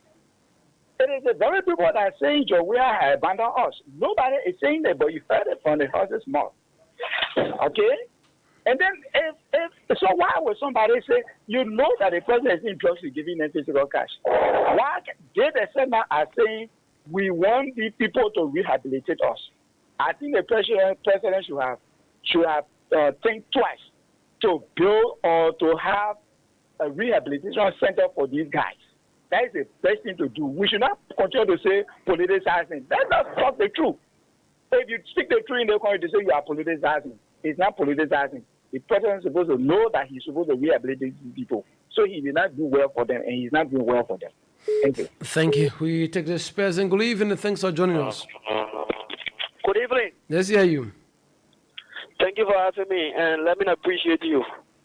My name is Andrew Moses, and I joined the conversation from a District 13 resident. You know, there's discussion about just proliferation in Liberia, and some people want to politicize it. They want to blame George Weah. Do not blame George Weah for your child sporting. Do not blame George Weah for your children going astray. You forget to train all your child in a way that when he or she grows, they will never depart from it. When your child was eating at home, you were sugarcoating your child, you were pampering your child, and then when nothing is at the house to steal, the child going to get out there to look for things to steal, and then when the child gets out there to steal, and bad luck will come on them, and the bad luck they will end up going on the downside to look for iron because involve themselves into activity that they don't have the money to sustain. So if you cannot treat your child at home, you allow your child to go astray. Why are you blaming George Weah? What the only problem I get with politicians, they should stop using our brothers and sisters who are disadvantaged youth they should stop using them to vandalize our property. They should stop using them for violent actions. Look at what occurred in intention number 10. When we have people from the CDC sending for their own against us, and we have people from the lawmakers who say you can follow by sending for their own against us. So they should stop using these people. They should stop using them. Mm-hmm. Thank you for the show. Thank you. We take this person. Good evening and thanks for joining us. Good evening. It's good to have you. Yeah, my name is Isaac Wuzen, and I'm from the member of the Friends of KOK President Election 20. Go ahead. Yeah, I sit Friday and then listen to you giving your analysis to the African people. There's a good thing sometimes to bring the government of not building a rehabilitation center for some of our disadvantaged brethren in the street. But look, the main issue is some of our brethren, they started acting from the home, which of course the parents did not control them. Up to now, they go exposed to the street, or they are in the street, they have no control. So English, the government having to be a rehabilitation center tomorrow, which of course is a good thing for them. Some of them will go there and then come out and still do the same thing. There's a case for which of course are witness into community, a brethren who commit a crime, then he went to Sobeys to change for some time, and then there he punished him. But when he came back, and he still got into the same thing. So I think being a rehabilitation center is good. He will call upon the government to build it for them. But look, my brother, nobody should politicize our disadvantaged youth that is in the street today. Thank you for asking me. Thank you. We take this person. Yeah, good evening. Good evening and thanks for joining us. Yeah, my name is Prince Watson Judy, the political prophet, and I'm calling from the borough of Niku Town. You know, let me appreciate you for the topic in the discussion. It is quite fascinating. You know, the issues of our youth are sporting on a daily basis with the bad substances.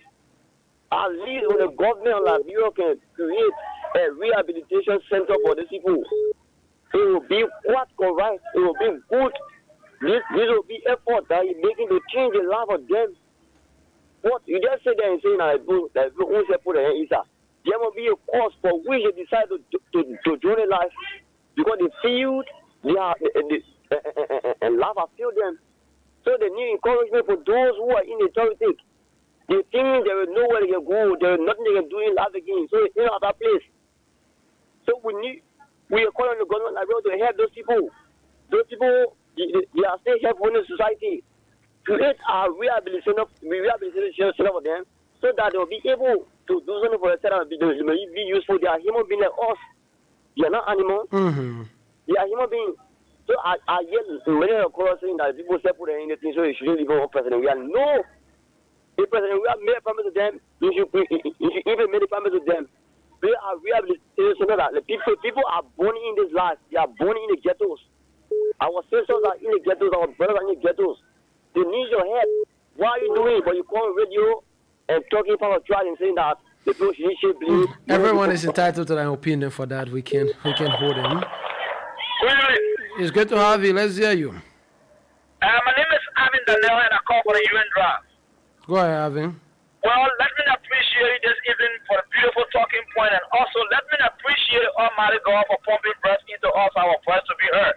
My brother, when it comes to the drugs issues, I think the only way the government can go past the drugs business in this country, for example, look, my brother, agriculture is very central in our country. All the men are taking drugs while they carry them to Cantonment Saddle, Wagana Saddle, pay for them. So when the men come back in the sea environment where the drugs stay there, and my brother, the men will still go back to the drugs. The government can do, the government can open something about 3 agricultural farm, maybe like pineapple farm, rice farm, whatsoever farm that people are supposed to eat in the stomach. You pay no housing unit there and carry the men in there. We have been taking the people and letting God be in our power for about 10 years. people are sitting there going to school. When they come out of the society, they will not go back to the same kind of behavior. But when the drugs come in the country, for me, I look at it lawmaker and the one who bring the drugs in the country. Because you can't tell me, say, pass the drugs law, they stay holding on to the drugs law. You don't want to pass the drugs law. Then we see DA men, instead of DA men go arrest those are bringing the drug, will be arresting those are smoking the drug. They tell me how the drugs stop coming within the country. People who importing the drug, at that point, someone will be running after it, forget about the people are smoking it because the people are smoking it, they even get a carpet to go on highway around the highway. Then the man who get a carpet to go bring the drugs in, you running behind the man. But the man who's smoking the drug, like me running behind, tell me how the drugs stop coming to the country. So for me, I will accuse the lawmaker there. They're the one who imports the drug because they are not the one. They're meaning they pass the drugs law. So at least the people who bring the drugs in or who they are bring the drugs in should be afraid. Then the justice system will get very strong. But the legislature who making the justice system when it comes to drugs business is very weak.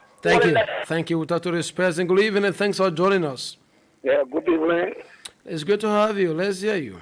Yeah, my name is Edwin T. Bolivar, and I call from Cooper Farm to be precise, is the community Marine Base. Go ahead. Yeah, you know, if it comes to this trust issue for me, I look at it from different angles. I'm very much frustrated and disappointed in the legislators. And, you know, human rights advocates have been going around, campaigning for non-bailable drug trafficking. And since then, our legislators, they don't care. They just play deaf ear to it. Even brother, if you open a rehabilitation center in this republic, and the amount of drugs that are coming in this country, if you not put stop to it, really it's just a waste of money. Yes, probably what our old people always say, that if you tell the cat not to eat the fish, you should also keep the fish somewhere that it will not smell and be exposed to the cat. So if you build the best rehabilitation center within this republic, so long drug is free and there's no law on trust, brother, you will rehabilitate those people even if they go there and spend 5 or 6 years. When you leave them to come back home, they will still go back in that particular ghetto to smoke. So for me, I'm not a supporter of President George Weah, but let us be justice if it comes to such an issue. We cannot just look at the executive alone. The legislatures, both houses, they are fully charged with the responsibility to enforce this non-bailable bill against drugs so that any trafficking, whether you can be in government, out of government, no matter of your contact with any individual in government, when you are caught, you take into jail, you should bear the full weight of the law. Then I think this will be curtailed. But for what people are saying, it is good to build a rehabilitation center. But I don't think I have no improvement if the drug bill is not passed. Thank you. Thank you. We talk to this person. Good evening and thanks for joining us. Yeah, good evening for the second time around. This is Efanso Kamara. Efanso, quickly, we're going to keep you on line for long. Okay. I want to say there's no means we can shift the blame on Mr. Harry Billy. There's no means that we can shift the blame on Mr. Efanso Kamara. The problem should be shifted against the government. The government is the president. They are the government that are ruling this country. They are the one that have the capacity to bring in jobs. They are the one that have the capacity to stop jobs coming into this country. If you give their way to the jobs, people to come in with the jobs, how do you expect our brother to fight away for taking jobs? Let them do any regime. They will not just in Laboko, family making. They will not just in Laboko, all kinds of all kinds of need care. Because the jobs coming in, it's just horrible. There's no minimalization. It's just coming in, just to see a competition running. I always say, the government into power to just damage the country, in totality to damage the human resource, to damage the capacity of our brother and sister, to damage our resources, to damage our country. Then you're trying to say, I need your territory, I need power, or I need power. You may know what to say. Thank you. We talk to this person. Good evening and thanks for joining us. Good evening to you, Mr. Journalist. How are you? It's good to have you. Let's hear you. Thank you. Thank you so kindly for the show. I listen to you very carefully. The problems of the government, especially to Joseph Wakai, the likes of Walker, the likes of Clarence Moniba, Jeremiah Wapo, and what of you. But I will say this to you. People saying people want to politicize the whole thing. No. Can we politicize it? The people there, after George Weah took over as president of this country here, what we expected is to try to eradicate all of these things that are happening now. But instead of doing so, the man, when he started paying those people 5,000 each to encourage the young folks that are coming off to take in drugs. And I wouldn't stop there. First of all, we're not hearing about drugs, but now we are hearing about food, we're hearing about tramadol. I mean, different ones are coming, and you can't hear nothing about it. For example, the one I was forced to replace here in District 13, Edward Papi Fomo District, a lawmaker who was alleged to be a drug dealer, but even a friend in the CDC. The winners will cost 100 million tons of drugs. Now we can hear about it. And example again, you just hear that the 40 million again. We're not hearing nothing about it. So who are those that are keeping the drugs that they arrest them, my brother? So you see the problem in this country here. People saying that we cannot politicize it. Georgia is the one that encouraging the young ones. Because even if you are good, you are doing your hustle. Well, you don't say that. The president, there's no account that the president is encouraging anyone to do drugs. For that, we must say for the record. We talk to this president. Good evening and thanks for joining us. Good evening, Mr. Billy. How are you? It's great to have you. I'm doing perfect. Let's hear you. This is Mr. Clement. Go ahead. Okay, when it comes to the issue of drugs, it is something that reach at a level that government is supposed to take a drastic law. Let me tell you, my friend, God who made us, he said in your holy book, I kill it and make it alive. Meaning, when there's a killer hobby in the country or the nation, you have to come out with a law or reinforce a law that will be more drastic than what it is. Liberia is vulnerable internationally. All the big drug dealers in the world know that Liberia is the easiest place to deliver drugs. So they are overpower the capacity of government. They are over the capacity of any president in this country. There has to be a collective approach from the house to the school, from the school to the churches. Take, for example, the drug that is now on the market. If you are to be talking to the students and having a period of 15 minutes to talk to students about drugs every day, and so you say, well, you're having devotion, it helps one way or the other, it's like doing hygiene promotion. Then you come from there. Why should the armed forces of Liberia, the police, and the drug agency know that the drug agency that we have is disabled? Why can we use greater force? Let me tell you before I hang up.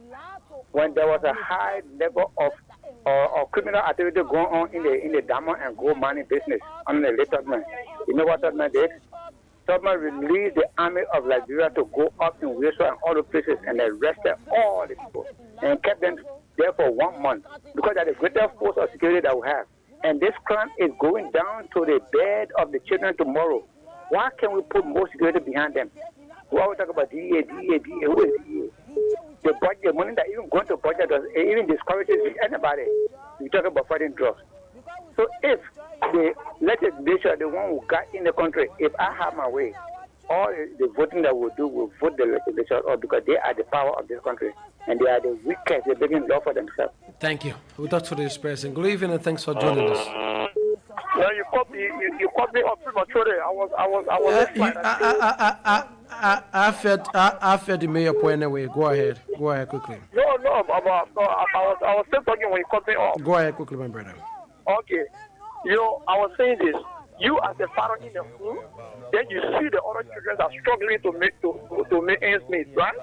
They do it the right way. But the other ones that are there, probably maybe a more 10 children you have, 7 are trying their possible best to get an ends meet through the rightful way.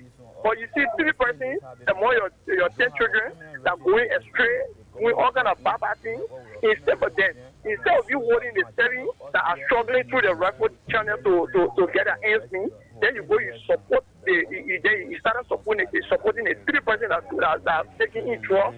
I mean, feeding people money and doing one of you. He started saying then 5,000. Why do you think the selling are there for in having sake? You are encouraging the selling. Yeah, you are encouraging the selling that are trying their best. The right way to get an instinct, you are encouraging them to do what the three children are doing. And it is that is same thing. And they don't want something else. The two in Georgia and Jetty or who they will share food on everyone and every day calling a disadvantage you. But brother, let me say this to you. No matter how hard the situation is, but brother, there's a way in which God will provide a way for you. That doesn't mean that you should go and make yourself so good, disadvantage you to West hijacking things you go and take in and say what them people say, our disadvantage, brother. As for me, I care less and I can even see for them. Because no matter how hard the situation is, brother, God will make that way for you. So that's why I always say for the people politicize. You won't also politicize. You're not thinking what George are doing when you get it for them 5,000. And you see what they did on our social the last time. They say I don't know if they're going to promise to give them money, but she didn't give them the money. And you see how they put it. You see what they did on our street. So my brother, the only thing that was talking here, so he said, oh, you know what, George are supposed to stand strong in order to get rid of how long to do it for the. It's very easy, but you'll see DNA today, they will go in the order get them to wear arrest for them before the next you'll see that people will come out in that area. They will see the phone for the point that they trust to take the trust for the point and post it themselves. So why you think? The only way we get rid of this, my brother, is to get rid of this relationship through the bottom of us or to what thing. Okay. We'll talk to this person. I think you have made your point. Good evening and thanks for joining us. Hello? Oh, it seems that this person is not ready. We'll talk to this thing. This person, good evening. Let's hear you. Thank you very much, my brother. My name is Jeremiah J. I come from district number 6. Go ahead, Jeremiah. Thank you very much, my brother, for the topic on discussion. You know, the church issue is really a problem in this country. It's spoiling the young people. But let me say this. People will say that, oh, you stop accusing, you don't have evidence. But in my mind, there are big hands that are responsible for drugs coming into this country. So, yes, seriously, because if big hands was not in it, people that are selling the drugs on the field will not be arrested, and 2-3 days you see them back in the community. There are big hands that will call and say that man there, really that man, because they are the one. The guys, our leaders see that they, some of them, most of them see that drugs is a fast money making thing. Some of them you see them paying horses, and really they are not stealing government money. That the type of job they are doing. Drugs. So you see them get money all there, this and that. Some of them truly they are not stealing government funds. They are not in corruption, but because they are involved into drugs business. So that's the reason why you will not see a stop. So all me, I want to say, and don't forget about the leader and we speak our and don't forget about and try to bring our children or keep teaching them and praying for them in this country. But we say we depend on leaders to stop drug building or rehabilitation. That fiasco, that blah. Thank you very much. Thank you. We talk to this person. Good evening. Yeah, good evening. Good evening. Do us a favor, just away a receiver from a receiver. Yeah. Let me do that. Yeah, I'm Mr. Toure. I'll call you back again. Let's hear you, Mr. Toure. Yeah, you see, shortly, we talk about the protocol of rehab. From my word, it seems like he's out. We'll talk to this person. Good evening and thanks for joining us. Yeah, hello? You live? Yeah, on the Teresa calling to show them now. Let's hear you, Teresa. Yeah, the church is the church in it. Because some of go shining, no holiday, put a church built down. In a Senate passed the church, in a personal office, for him to sign it may not. Oh, my word, I don't know what is happening. The line keeps on. And in the call, we take more calls. Indeed, the conversation is becoming interesting. Lots of Liberians. The conversation seems very interesting. Federal Liberian 0770 907 907 0880 907 907. We do it like this up to 8 o'clock. We go for a break. And once we return, we have a conversation. Remember, on today, our group on the banner, the opposition, the United Opposition Task Force. Yeah, I hope I'm correct with that name. Yeah, we. Oh my word, where is this thing? Sunny from. Calling themselves the opposition, the United Opposition Task Force. Good evening and thanks for joining us. Yeah, good evening. Go ahead. Yeah, the drugs business we're talking about. I don't know how drugs came into this country. Because during the past, we never heard anything about a whole lot of drugs. Ducey, the other one, tramadol, this thing. But at this junction, how we got to this point? That drugs are proliferated in this place here. And nobody, none of the people from the government who's supposed to enforce the law, talking about it. Why?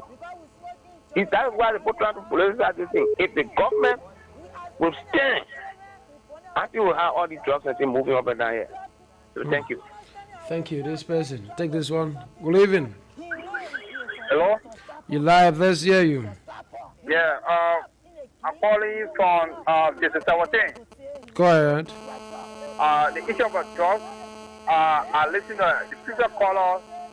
You want to go straight to your point and we don't encourage you. Yeah, my point going to my point. Now, go to the ballot for the government. It's not about the government.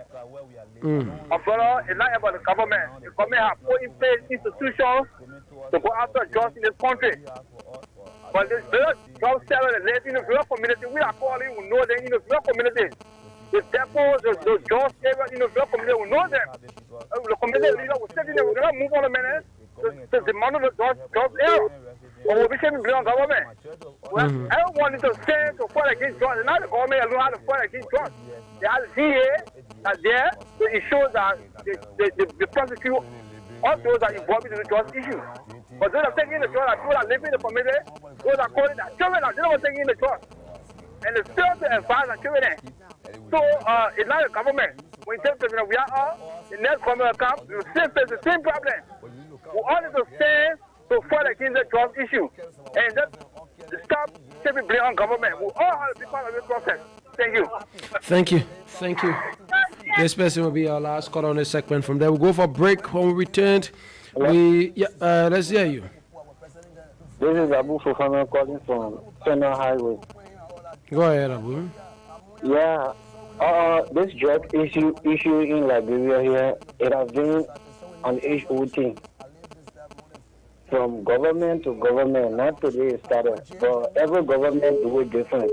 Now, I think we can blame this government 100%. Yeah, whether representative who, everybody, they are in it. Everybody important. We remember that the last time drugs were captured. Up till now, we don't know who bring it. Somebody that was allegedly arrested was recently released. With no charges, no serious evidence against the person. So we don't know who brought the drugs, but the drug did enter here. So who's behind it? And government in charge of every other things that coming in and out to get record of it. So it is the government that bringing it in. We should say this for free. Thank you. Thank you. Thank you. Indeed, I heard the causes too. The calls are too many. Obviously, the calls are too many. We'll take this person. Good evening and thanks for joining us. Hello? Let's hear you. Yeah, Victoria, I'm calling from. Hello? Go ahead, Victoria. Before talking on the drugs, my brother, thank you very much for what you're doing for us to know with the parents. Because some of us, when we see the children smoking, I think they imagine from 10 or 15 years old. They smoking that thing. The government know that our children fall. He know that the people are bringing the drug in the town, they can see their children in their various country, they bring the drug in Liberia. He don't know that the children from Liberia, they are falling, the foreigners are falling our children. You will man money to them for your officials, our representative, our president, they are falling. Do you know the children that want to see the very clever from one of the EA from one of the 12 11 that you will man the foreigner, them small money, they need a foreigner, them leaving their children in their how you call it place there? They have places, can't in last road to come also to support our children so that they can get they get the money so they can cancel now for them to become president here in Liberia. They now know that the children falling. The foreigner are falling our children. That's not Liberia. What the money that Liberian children get for them to cross all borders to go get jobs? What are they going here to go get money to go to different countries to go bring jobs? Where? They not get it. But because the people can bring it to them for them to sell it, and the people not going to jail, so for our children will be in a jail. Everybody in a jail, one foreigner there. Whoever in a jail, one foreigner there. So Liberia, because of $5 US, $10 US in here today. We're not thinking about it, but we gave it to God. Our country, God will give it to Father. It is God who bless us in a country. Because we are suffering, our children are suffering. Some of our children, when you see them on the street, you get tears.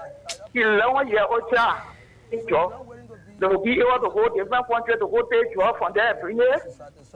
They will travel here in different countries. They will go take job from there every year. What the money they get? They can't give it to our children, for too much money. They're waiting in that jail before we know them outside. So we give it to God, Thank you very much. Thank you indeed. It is highly emotional. You listen to our mother and fellow Liberians. This is just beyond how much you think of it. That's what I say when I listen to, even though everyone is entitled to their opinion. But when I listen to people who want to blame these youth that are already into this substance, sometimes I wonder, they are not the ones to be blamed. Certainly, while life put up for you at times is what you get. The decision rests on the shoulder of those that have been charged, those who have been destined by God to be leaders in the country so that to ensure that they help you achieve these things. This is where the problem is. Let's take more of the calls. I mean, I could end on this conversation, but that woman actually, she broke me down seriously. We'll talk to this person. Good evening. Good evening. Let's hear you. They trust me. Well, first of all, I'm going to tell you about going from the prayer room. Somewhere we are highly embarrassed. Don't joke. Our children are sporting. You know, the only thing the woman said, when they go, can solve our problem. I can remember in the 80s, the 70s, there were different things that people were doing in the country. They just say, man, all federal, all kind of things. They killed those children to get rich. And where are they today? So all the property own, we have been over needed more fully present. So the money they earning with the drugs, the gas will go on then, and that tomorrow, the other people, children are not expecting that children will not benefit from what they do today. Because they are getting no money then to spoil another person. Whatsoever property they're looking for, tomorrow, that property will be able to fully present. And some big houses today that church inside. So anything they want to do, God is not living. Tomorrow, they will not be here forever. She will change around. Whatsoever they do to get property, let them get whatsoever. But they execute the marshal. They whatsoever, we are actually sporting. They're right. But God fair about it. So today, the 80s, in the 70s, today they are no longer to be seen. We know what happened today. Okay? Native people are living. When you use a pass, you try to pass them, they will deal you. And today it can't be seen. Chicken, going all back in there, yeah? So it's will happen tomorrow. Let them continue supporting our children and they're getting rich. Tomorrow our children will be consequences. Thank you. Thank you. Thank you. You listen to parents. You listen to parents there. Expressing to how much, to what extent this thing is affecting them, is affecting their children. Oh my word, Liberia, we need, there is a need. We have this conversation more of every time. We talk to this person. Oh my word. 07709079070 0880. Oh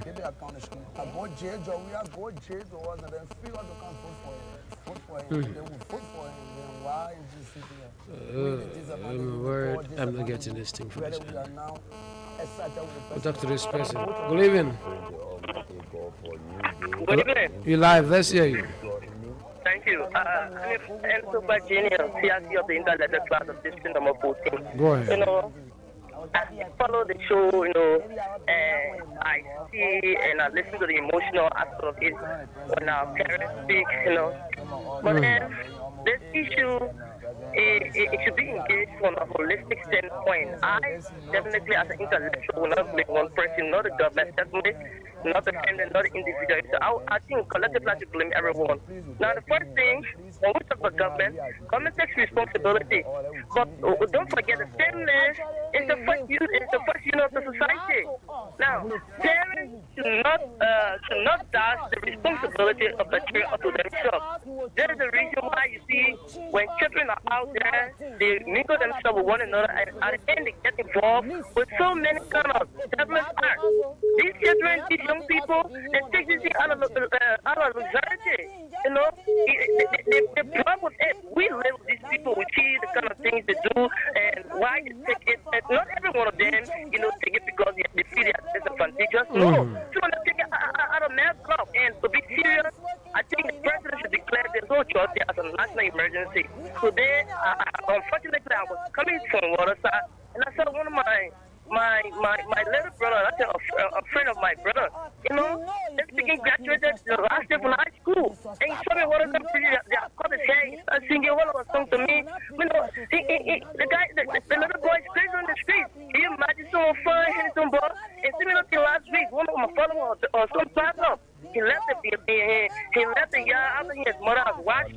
He went out. What is the cause? This woman said, motorbike her son, you know, told me also of stuff for his mom. He died.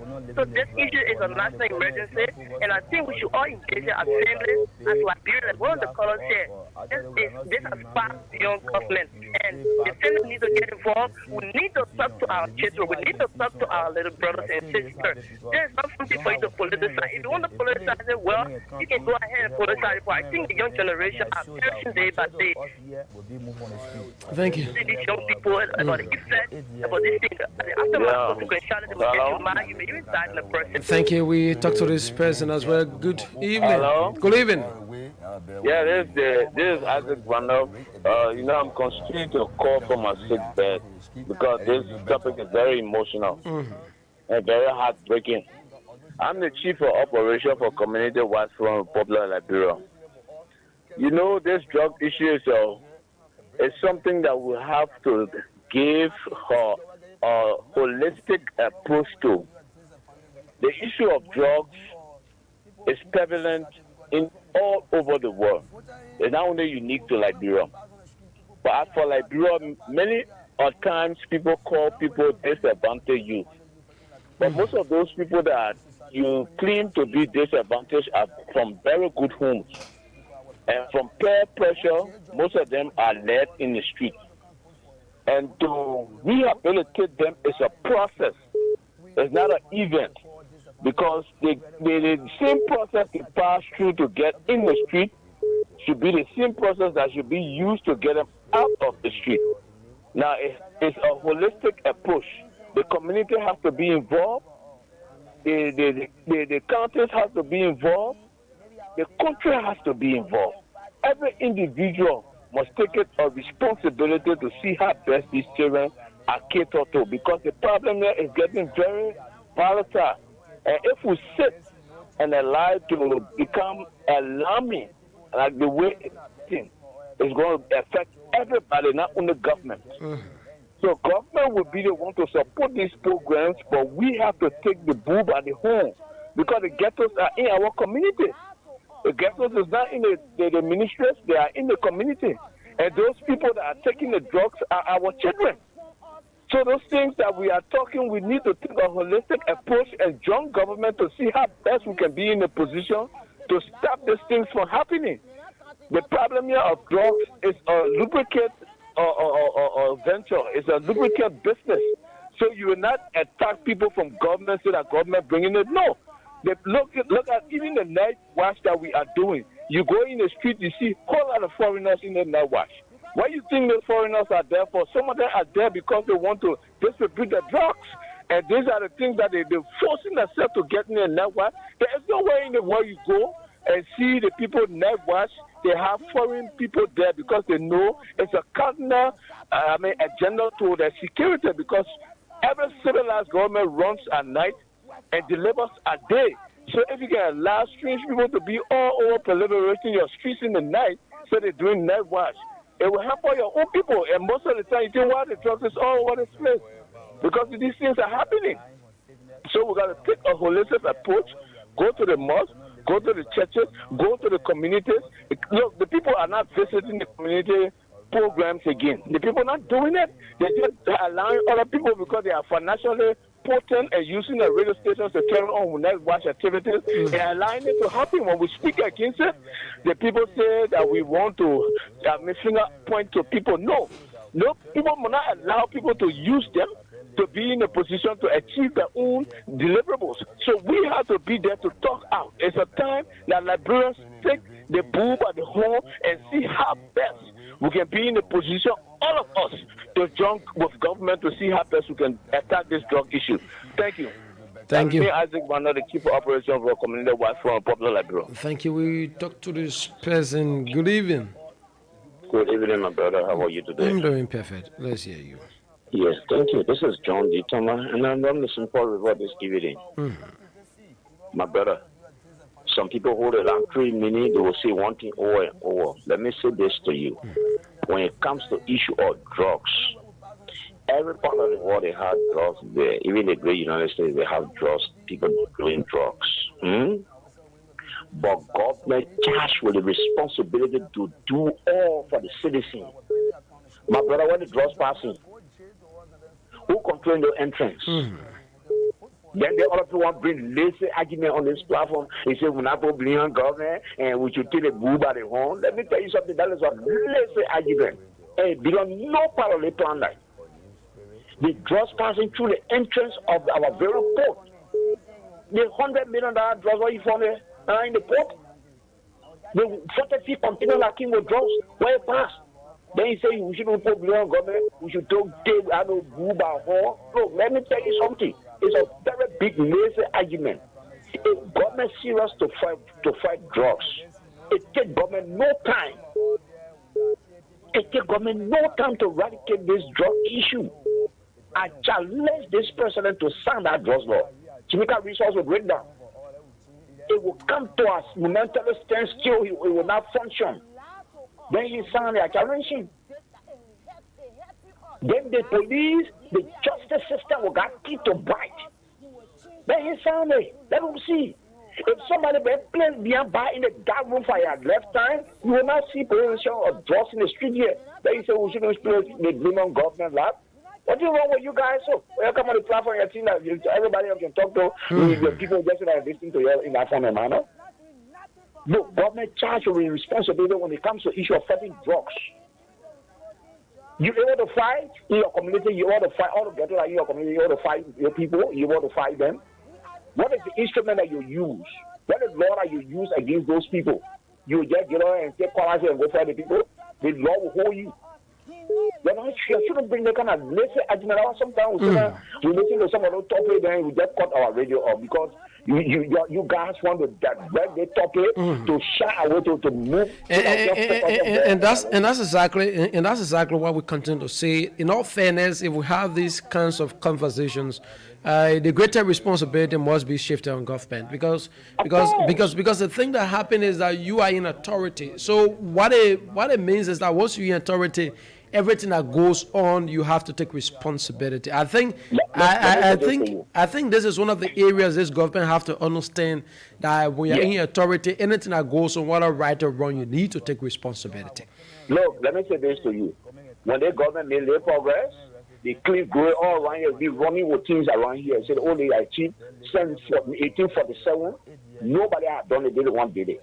In this case, since 1847, this is the first time that we found $100 million drugs in this country. Then you take down all of glory too. But let me say this to you. Somebody say community should have to fight the issue when it comes to drugs. The only time the community can fight, when you pass a law that will bring those guys on their knees, then the community will come in and expose those people. My brother, they made drugs. Government, please come in. I suspect somebody got drugs in that place there. Then there where the community playing their part. Then you helping government to fight. But government is not fighting. Then they lay back. They enjoying. One upon a time, they suspect that one of the lawmakers was bringing in drugs. When the DA officer bring out the case, they summon the woman. That woman feed the red before the people. Yeah. I follow up. I can remember. I can remember that story. Yeah, when they found $100 million drugs, it was not in District 13. I know District 13. It was not there. They shouldn't bring that kind of lazy argument on the platform, my brother. Somehow we are sensitive enough to read between the line and analyze things. Those lazy arguments are stop it. When the law is sitting down there, somebody's supposedly sitting down by it. They don't want to sign a 2-year line on that table, dust catching that dust. That dust bill in that place there. When the legislature finish their work and say this thing is dangerous, let's place it in the lab of somebody that controlling the country. Today, that dust all line, that 2 year now, dust it on that table where they the business. There is somebody coming bring this. Okay. Thank you. We take this person, Gleavin. Hello. Oh, sorry, lost a person. More calls. The conversation is growing. Certainly, the conversation is growing. It's good to have it. I've been told that we should continue the conversation instead of just cutting it off. So we have to do it. Good evening and thanks for joining us. And this is Lariko from Kuala Momotan. Go ahead. The issue about drugs business is what I have observed around the capital.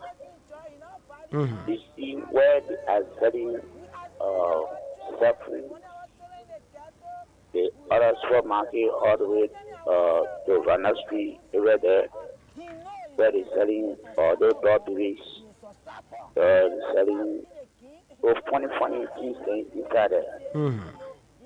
They put the drugs in those things, and the t-shirt and go there to buy it. People in top already are free of it. Okay, I just put in the place somewhere runner and dancing around your left side. Okay, and besides that, in every cell-phone store, they put a drugs in the cell-phone and close the cell-phone back. On the cell-phone inside, they put a drugs in the cell-phone inside. When the phone comes, the real cartons will carry in their stores, their special rooms, they will go there, they empty those in the night. Then they close the phone and back. Carry drugs back out. The Nigerians are in it. So once upon a time, I was on grocery, I was something like that. I informed a police woman, I think that was mother woman. When I informed the woman about the issue, because the manner in which people were rushing with a cabin in the store, I think something was wrong. You understand? And it was about 30.8.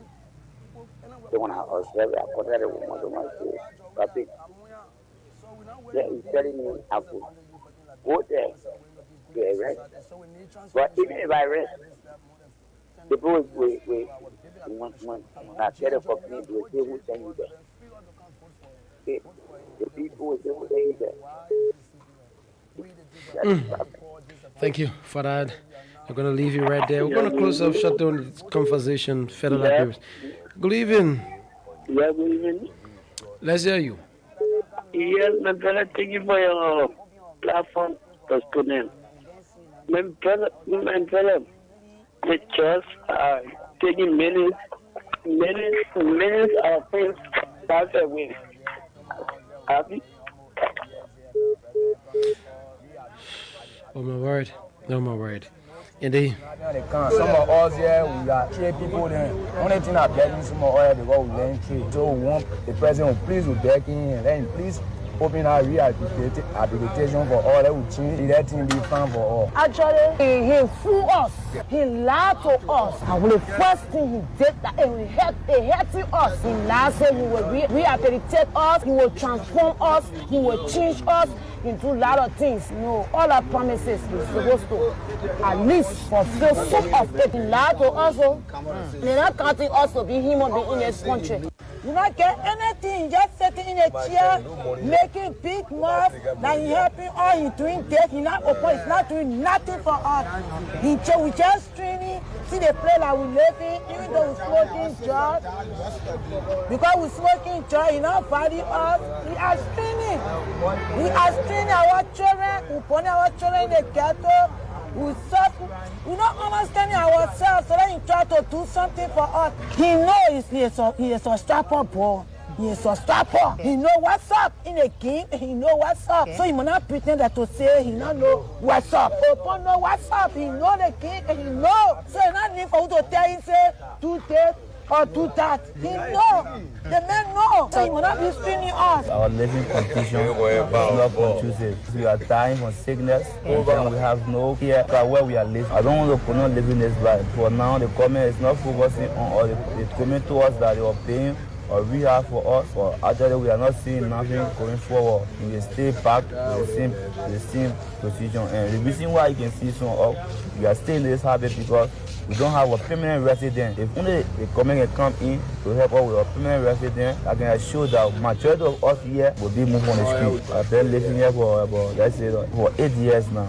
There were almost 8 years. Because why we are living is not better with the life we are living. Training living, doing jet, looking for old iron, drinking all the way, not better with our living. I want the government to really be here to rate a better attention on what I say. Tell them to rehab, take off from the street, and it will do better.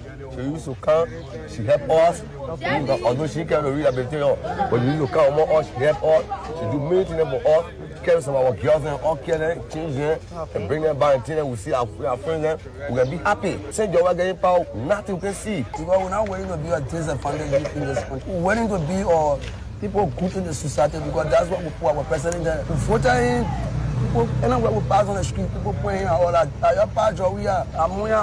So we're not waiting to be or disadvantaged youth in Liberia. I was waiting to be good in the society. So we need transformation, please. I live this life more than 10 good years because our baby account on the street. I go jail, we are go jail to us and then free us to come vote for him. Vote for him, and then we vote for him. Then why in this city? We the disadvantaged youth, the core disadvantaged youth, whether we are now excited with the president. They'll be both on him. We pray to Almighty God for a new day, for a new spirit to be restored in me. President come here, people for me. Since you open your ability for all, and we don't see nothing. I would just be appealing to him. Maybe I will be not one man, but call back you and think about all. By the time the president promised everyone of us here, some of us here who have made almost 8 years here now. The president promised us rehabilitate all things and we can see no changes, nothing on the count. Some of us here, we are trade people then. Only thing I'm begging some of us here because we learn trade. So we want the president to please with begging and then please open our rehabilitation for all that will change. Let him be fun for all. Actually, he fooled us. He lied to us. And the first thing he did, that he hurting us. He lied, said he will rehabilitate us, he will transform us, he will change us into a lot of things. No, all our promises we're supposed to at least fulfill some of it. He lied to us. They're not counting us to be human beings in this country. Indeed, they are not counting us to be a human being in this country. And, you know, this thing that we said, the cause are so many Liberians. Let's hear you. Hello? Go ahead quickly. Yeah, this is Isaac Ronald once again. You know, we are talking national issue here. And we are talking the values of Liberians. We are not politicians. Whether signing drug laws or not, they got great countries in this world that they can't even, they have tried the possible best to control drug trafficking. and its drugs are still in the country. So what are the sound drug laws? What are the non-sound drug laws? What I am saying, this approach for drugs is a holistic approach. Not only government can be in a position to see how best that we can control these anxieties. Let me tell you something. Drugs is something that is very, very lubricant.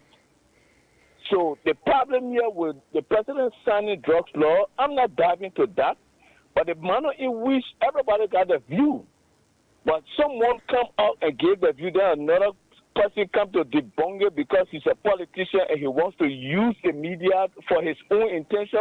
That is not what we are going to. We are talking about the interests of our Liberian children, and we're talking about the future of Liberia. We are talking about to see how best to curtail the uses of drugs in this country. And this country, the community has to be involved. The people have to be involved. There's a holistic approach. You can sign that drug law, but once the people is not actively involved to see how best they can, even it starts from the home. So what we're talking here is everybody is trying to talk to see how best those drug activities can be curtailed from this country, and not to be aiming at individual because you want to have a myth with the person. So we all must join you to go as long to consider what you are saying. What you are saying is true. They should sign the drug law. We all agree. But before signing that drug law, our children are spoiling. So we should not be in a position to take a holistic approach to see how best to even encourage what has he done to go into those communities to talk to those children. What has he done? And some of volunteering, we've been volunteering since 2004. He didn't have volunteering and supporting my home. He didn't have volunteering and doing what I'm supposed to do in Liberia. Yes. Okay. No. Right. But we are doing it because we want to give back to Liberia what Liberia has given to us. Okay. And our children are spoiling. Okay. All right. So thank you. Thank you. Thanks so kindly for making your input. Like we said, we're going to leave that conversation right there. Yeah, many thanks to all of you, that continue to call and weigh in on this issue. Like we said, we'll have these kinds of conversations more oftenly, because it is our understanding that one of the best ways we can go about as a country and people is to have these kinds of discussions. We have these kinds of discussions. We come up with different ways in which we think we can contribute, right, so that Liberia can be safe from this. Yeah. Mm-hmm.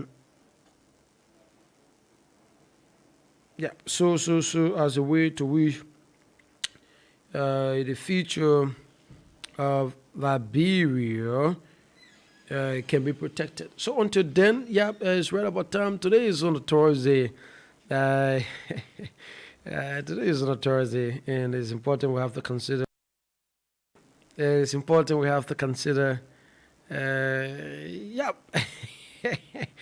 But let's go to our live feed and read out a few of the comments. It is always interesting. We do it. George N. Williams says, I'm following closely from UAE and German State Sports Park Football Academy presently. Maurice Bobby II says, I'm following from my usual I'm following from my usual commenting booth, the office of the Disappointed Sedition Association, Liberia, District 2, Mount Bagley, Johnsonville. George G. Saki Jr. says, I'm watching live from the most talked about Honorable John Sylvester Ellis Avenue in Bassortown, Doe community. Shetton Dugbert Shetton, one of our milestone followers as well, says, I'm following from Nima County, Ganta City. Many thanks to you. Moyan Sherry says, I'm following live from 24th Street, Sinker. Thanks, Moyan. Solomon Prince says, well, we have brought the drugs in the country. Does we have a plan to get it out? We have polluted Liberia youth with drugs. That's allegation. Melvin Destiny Harvest Power says, you lie, Harris. What did I lie?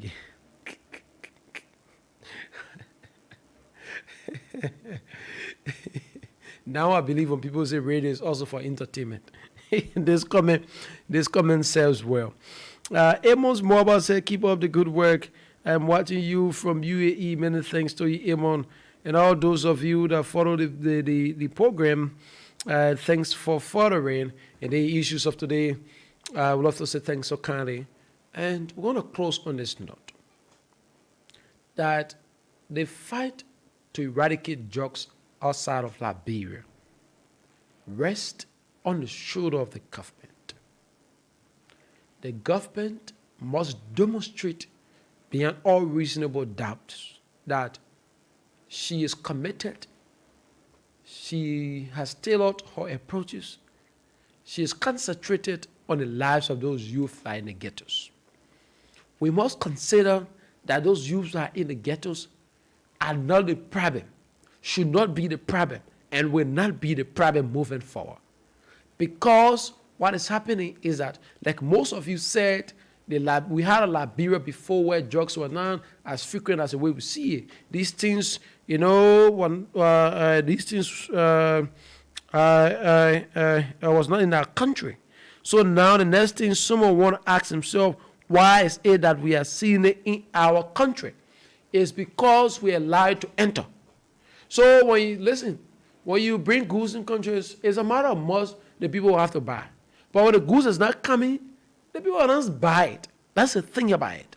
So you cannot tell the people to not buy the goods when it's in country. For that, just leave it. I mean, those of you that study, marketing, those of you that study, marketing, we agree with me on this. When the goods is not available, the demand for it, the demand for it will be, we drop at a certain point, especially when people have no longer interest in it. So the thing you want to consider is that, you blaming those the buyers, then ask yourself, why when the guys steal the phones, when the jack people phone, they carry the blind, you can go there to go buy the phone. But if you go in the blind, you see the phone, what you do? And you say to home, you won't go there again. So the thing is very simple. So until the goods is available, people won't develop interest for it. So, but once it's available, once it's frequent, people will develop love, will develop interest, will convince others to buy it. So you will have to consider that. So all of you that want to blame these youth, these folks, I just sit back at times and say you have to reconsider how you engage the issue. It is important to consider that these youth, those youth on the street, we need to take them off. So we cannot be blaming them. Let's start a conversation beyond that. Let's start a conversation above that. Now, the men said go to the street. Oh, the men said the problem. Oh my word. Because you're allowed to come in the country, that's why they're taking it. When it's not coming, no one will go for it. That's a simple theory about it. So like we said, the government has a greater responsibility as we speak. Now, there, and even moving forward. But it is also important to consider that those that are coming, those are saying they want to be president of Liberia. That's what I continue to say is fine. There is whether politics, whether you say to be politics or not. What I'm saying, even those that wanted to be president of Liberia don't have a plan for this youth on the street. There is no plan for them. To say, okay, since I want to be president, my vision is clear. When I take over Liberia, this is how I'm going to ensure that those youth on the street, those that are on the street, their lives are going astray on the drugs. These are the ways in which are going to do this, are going to do that, and a whole lot. There is no plan for you. There is no plan. So the names coming up, those that want to replace President George Weah, are not even thinking in your direction as well. President George Weah is there, is acting reluctant already. Then those that want to come and take over from him is not even thinking in your direction. That's why I say, like you listen to the audio I play, I told you that we feel that we're not human beings. Oh my word. Oh my word. Sometimes when life gets worse, you feel that you want to give up. But again, I want to encourage these youth in the ghettos.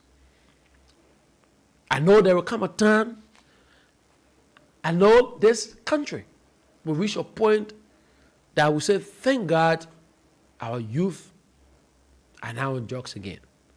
And I know when that time comes, some of you that are watching, those of you that are listening, will want to reference this interview. That you want to reference this conversation. That we initiated conversation that is far above politics. We initiate a conversation that we say to be a national call. That the youth are on the street, they too are Liberians. They too form part of the 5.3 million people in this country. They are entitled, they are entitled to whatsoever benefit. I have been told that no matter how life push you to go, where life sends you, no matter where life takes you, no matter where you find yourself, there shouldn't be a reason why society should look down upon you. There shouldn't be a reason why society will give you all reasons for you to think that there is no need to go back.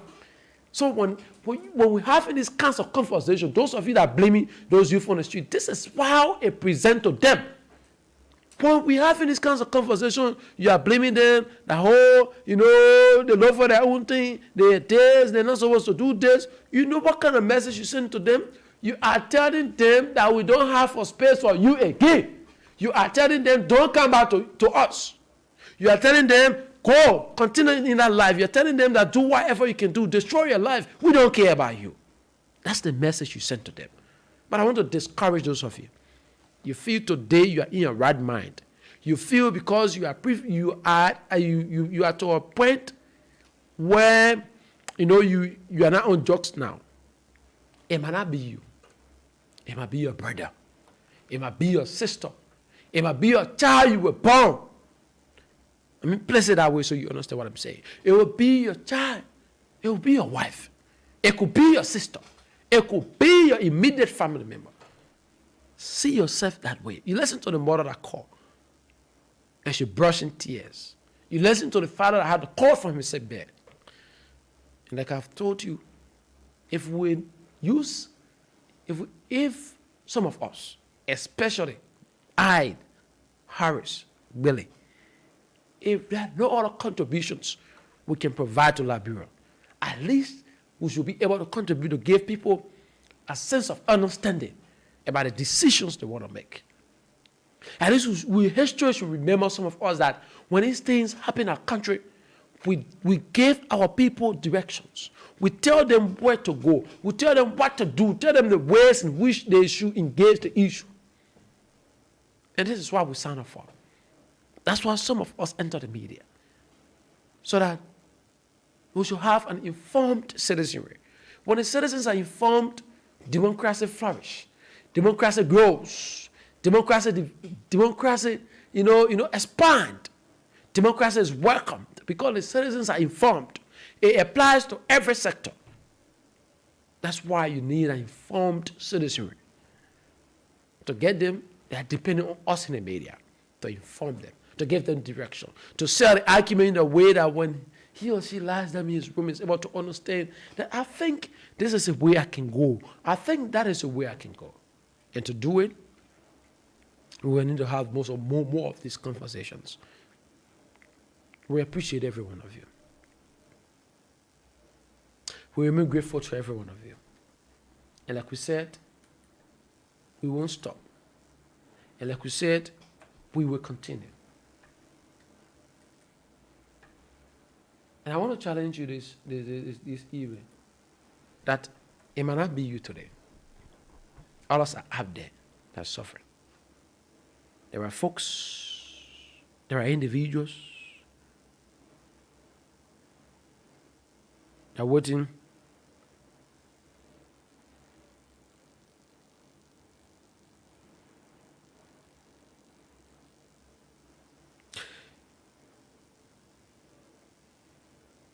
for just an opportunity.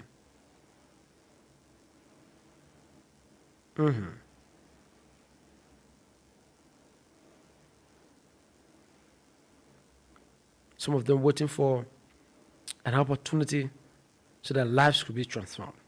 They are depending on us. to start the conversation. They are depending on you in leadership to welcome the conversation. And when we have this kind of conversation, and those of you in leadership, challenge yourself to do the right things, I believe we'll have a prosperous Liberia. On today, many thanks to all of you, those of you that place in your call, and indeed those of you that try calling to make your way through. To those of you watching, all of you, we just, let's take this time to acknowledge some of you as we say goodbye. We bid you farewell on the conversation. It's good we pass by it. Oh, yes, it feels good. I feel good always to be on the show. George N. Williams, thanks for watching. Maurice Brobe the second, thanks for watching. George G. Saki Jr., thanks for watching as well. Sheton Dogbe, thanks for watching. Muyan Sharif, thanks as well. Solomon Prince, Melvin Destin Harvest Pawan, thanks for watching. Amos Moabai, thanks as well. Bill M. Quincy, thanks. And all those of you that join us later, we say thanks so kindly. This is Issues of Today. I'd love to say thanks to all of you. Those of you that follow us via radio. Another edition of this program returns tomorrow evening. Until then, I've been a presenter, Harris Willie, my name, saying have yourself a God bless night.